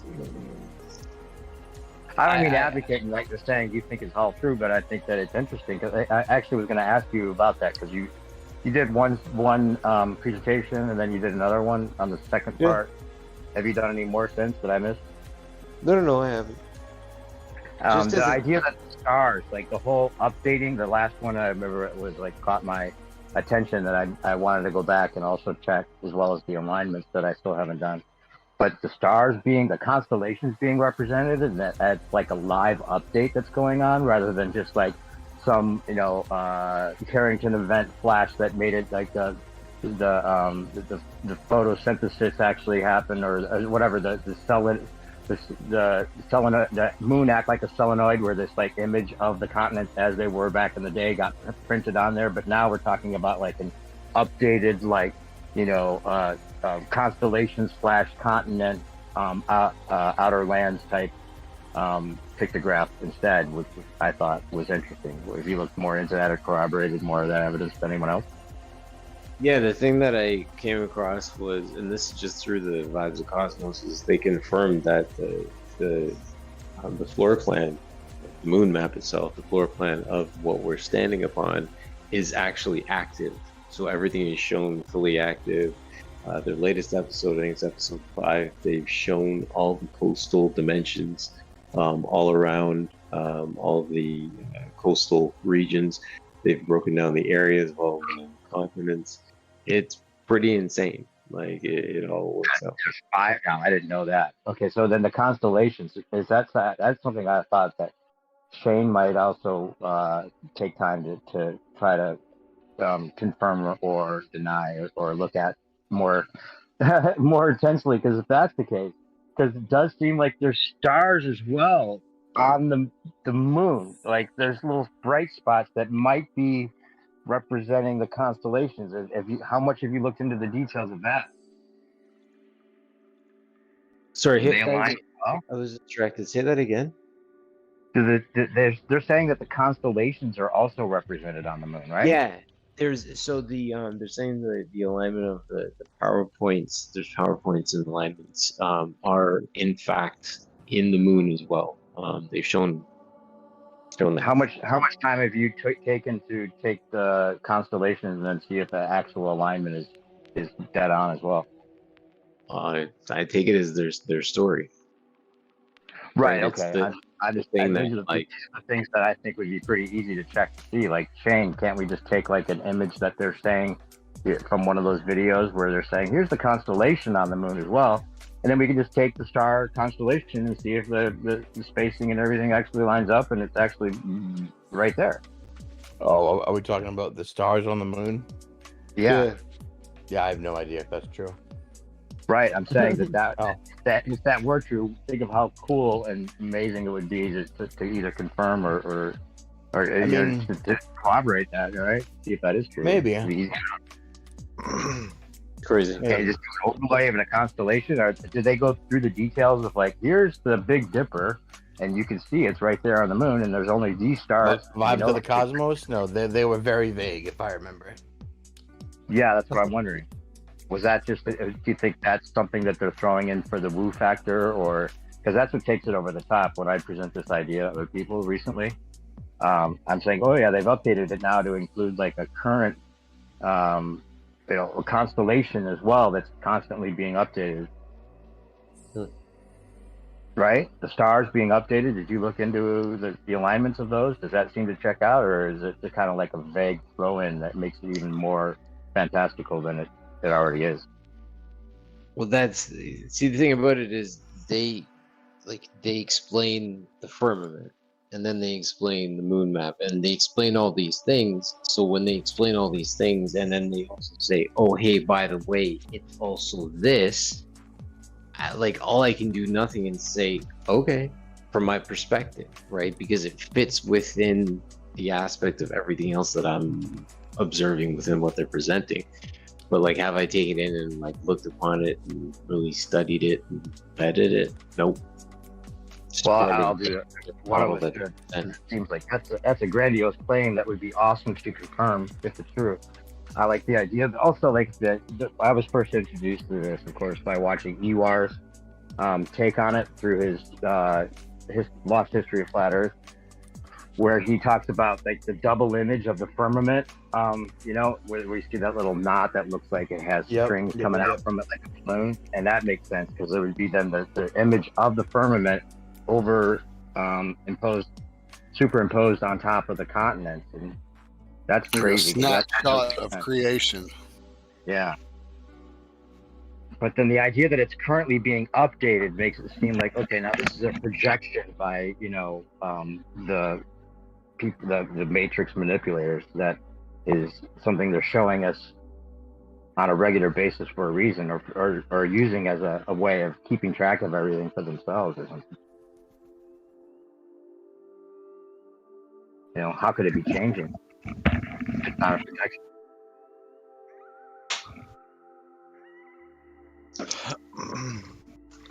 I can't really picture what you're saying, man.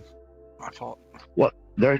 The recent thing about that, if you're familiar with the Vibes of the Cosmos, how to take it to another level now, where they're saying it's an updated map of everything. Yeah, because moons move along the astral wheel. It's like a sky clock, right?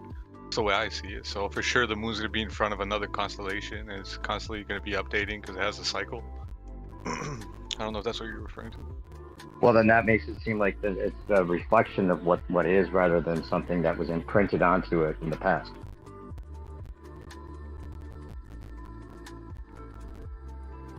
You know what I'm saying?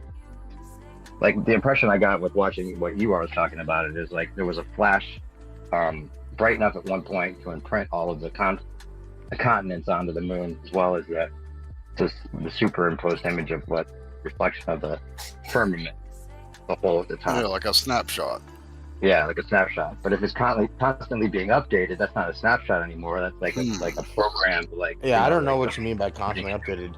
To me, the plasma image flash can't be updated. It's like static. That's what I'm saying. And it's from a time way back when, which is why the sunken continents are represented. So right, but Joker was telling us about. I mean, the more. I mean, actually, not Joker, but because I'm looking at the icon here. Who was it that was doing that with us?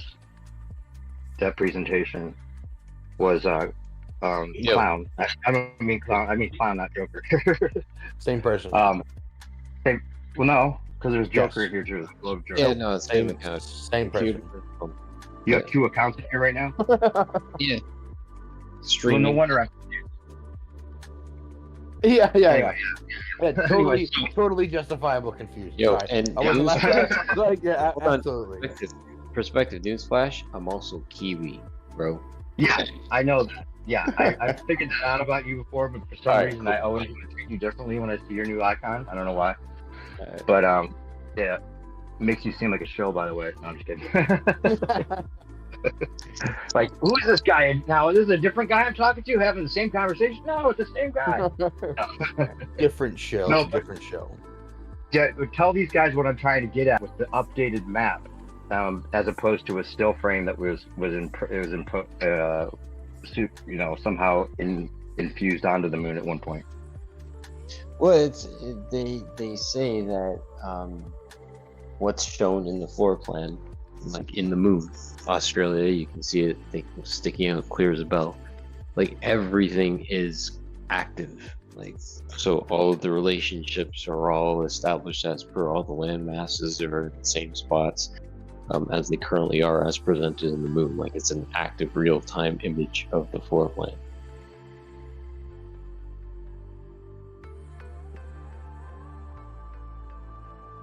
Oscar An says active the real real-time map is image. full of shit. Look at him. Look at him saying that. Yeah, well, Oscar can say what he wants. Well, I don't know. What I We was should censor saying him. is the idea that the constellations are represented in there is intriguing, just because it does look like there's little bright things that look like stars. But that would be easy enough for us to like just go take one that they're talking about from their video, then take a constellation and see if we can line any of them up exactly, right? But like, see, the harder thing that I have from a perspective standpoint that I haven't wrapped my head around yet is they say that the stars are in the 7th layer of the firmament. That's where they're represented. That's where they're held. So there's 7 firmaments, and in the 7th one, the last layer, that's where the stars are. And I think to myself, okay, so you take this large floor plan, and then you shrink down all the perspective lines. Like all the perspective lines get shot down into this little tiny thing called the moon, the floor plan, because they show their alignment in the moon. And then we stand on the plate of the earth, and say that loosely, of course, looking up, seeing that alignment in that floor plan as well as what's in the entire sky. On a mental level, I'm like, that blows my mind. I can't squeeze that. Because again, the constellations are shown in the sky. 100%, we all see that, right? But then you're going to go one step further and you're going to tell me that you shrink down all of that into the tiny thing that is the moon? Like, bro, that's insanity. Hey, oh look, there's the moon. Right in front of me. With 2 sky trails. I'm going to take a picture of this, show it to you guys. This is pretty dope.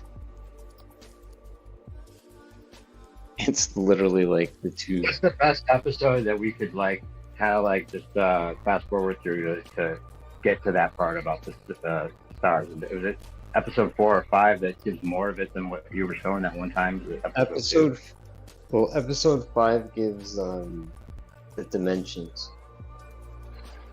Dimensions of what? The land masses, reference to the square kilometers. I can't say it. What about the stars? Kilometers of the land masses and also the volume of the seas. Or at What least about the the surface area that's of the the one water. for the star? Like For they the were talking about. stars, you'd have to look through. I think they have a playlist listed. Episode 2 was the one that had the stars. Did they talk more about that in episode 3, 4, or 5? You know? Can't recall, man. I haven't been keeping up. They also have a playlist, though. If you look through their playlist, I think they have an astronomy playlist or something like that.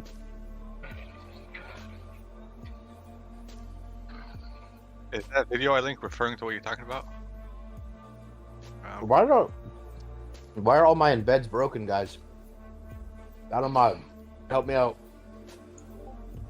Hey, man! I went into the channel perms and I just I turned saw. on everything for management. Let's look at everybody. Yeah, we gotta do that for live. Everybody. So a lot of people no. do. They just use the middle check, but if you really want it to work, you should use the green check. But like the permissions for the live chat, like the live role permission, that's what you need to live chat. If you adjust permissions for live chat. All right. I'm with you. Live chat role. Yep. Yeah. Webhooks, channel, view channel. Yo, what happened to the live chat channel? Send message. Your mom happened. Oh! Oh my god. What do you mean? How could you do that? Okay, try it again. Nefertiti or whatever. However the fuck I say you. What's up, Matthew? Damn, I wish I'd have noticed that. I think it was just shut off for the live chat link. What the fuck? Is it because we're inside? Is it Shane, because you see that sidebar? Maybe. Let's try this. Shane, look at my picture and tell me I'm awesome. Do it. Do it now. Wow, everybody's. Use stickers mentioned here. All roll. Blah blah blah. Nice. Yeah, it seems to be sidebar. Okay. Sidebar's bugged with embeds. Fuck it. Everything's fine if we're staying here. Yeah, wait, I was gonna say. Here, let's just look at the permissions in sidebar. Yeah. There is no live chat role in sidebar. There you go. Add a role. Live chat. Can I just sync this sumbitch with the other channel? Yeah. Should be. There's no reason. Sync now. Sync permission. So that gives management, crew, and everyone. God damn it. You know when like you tinker with something and you forget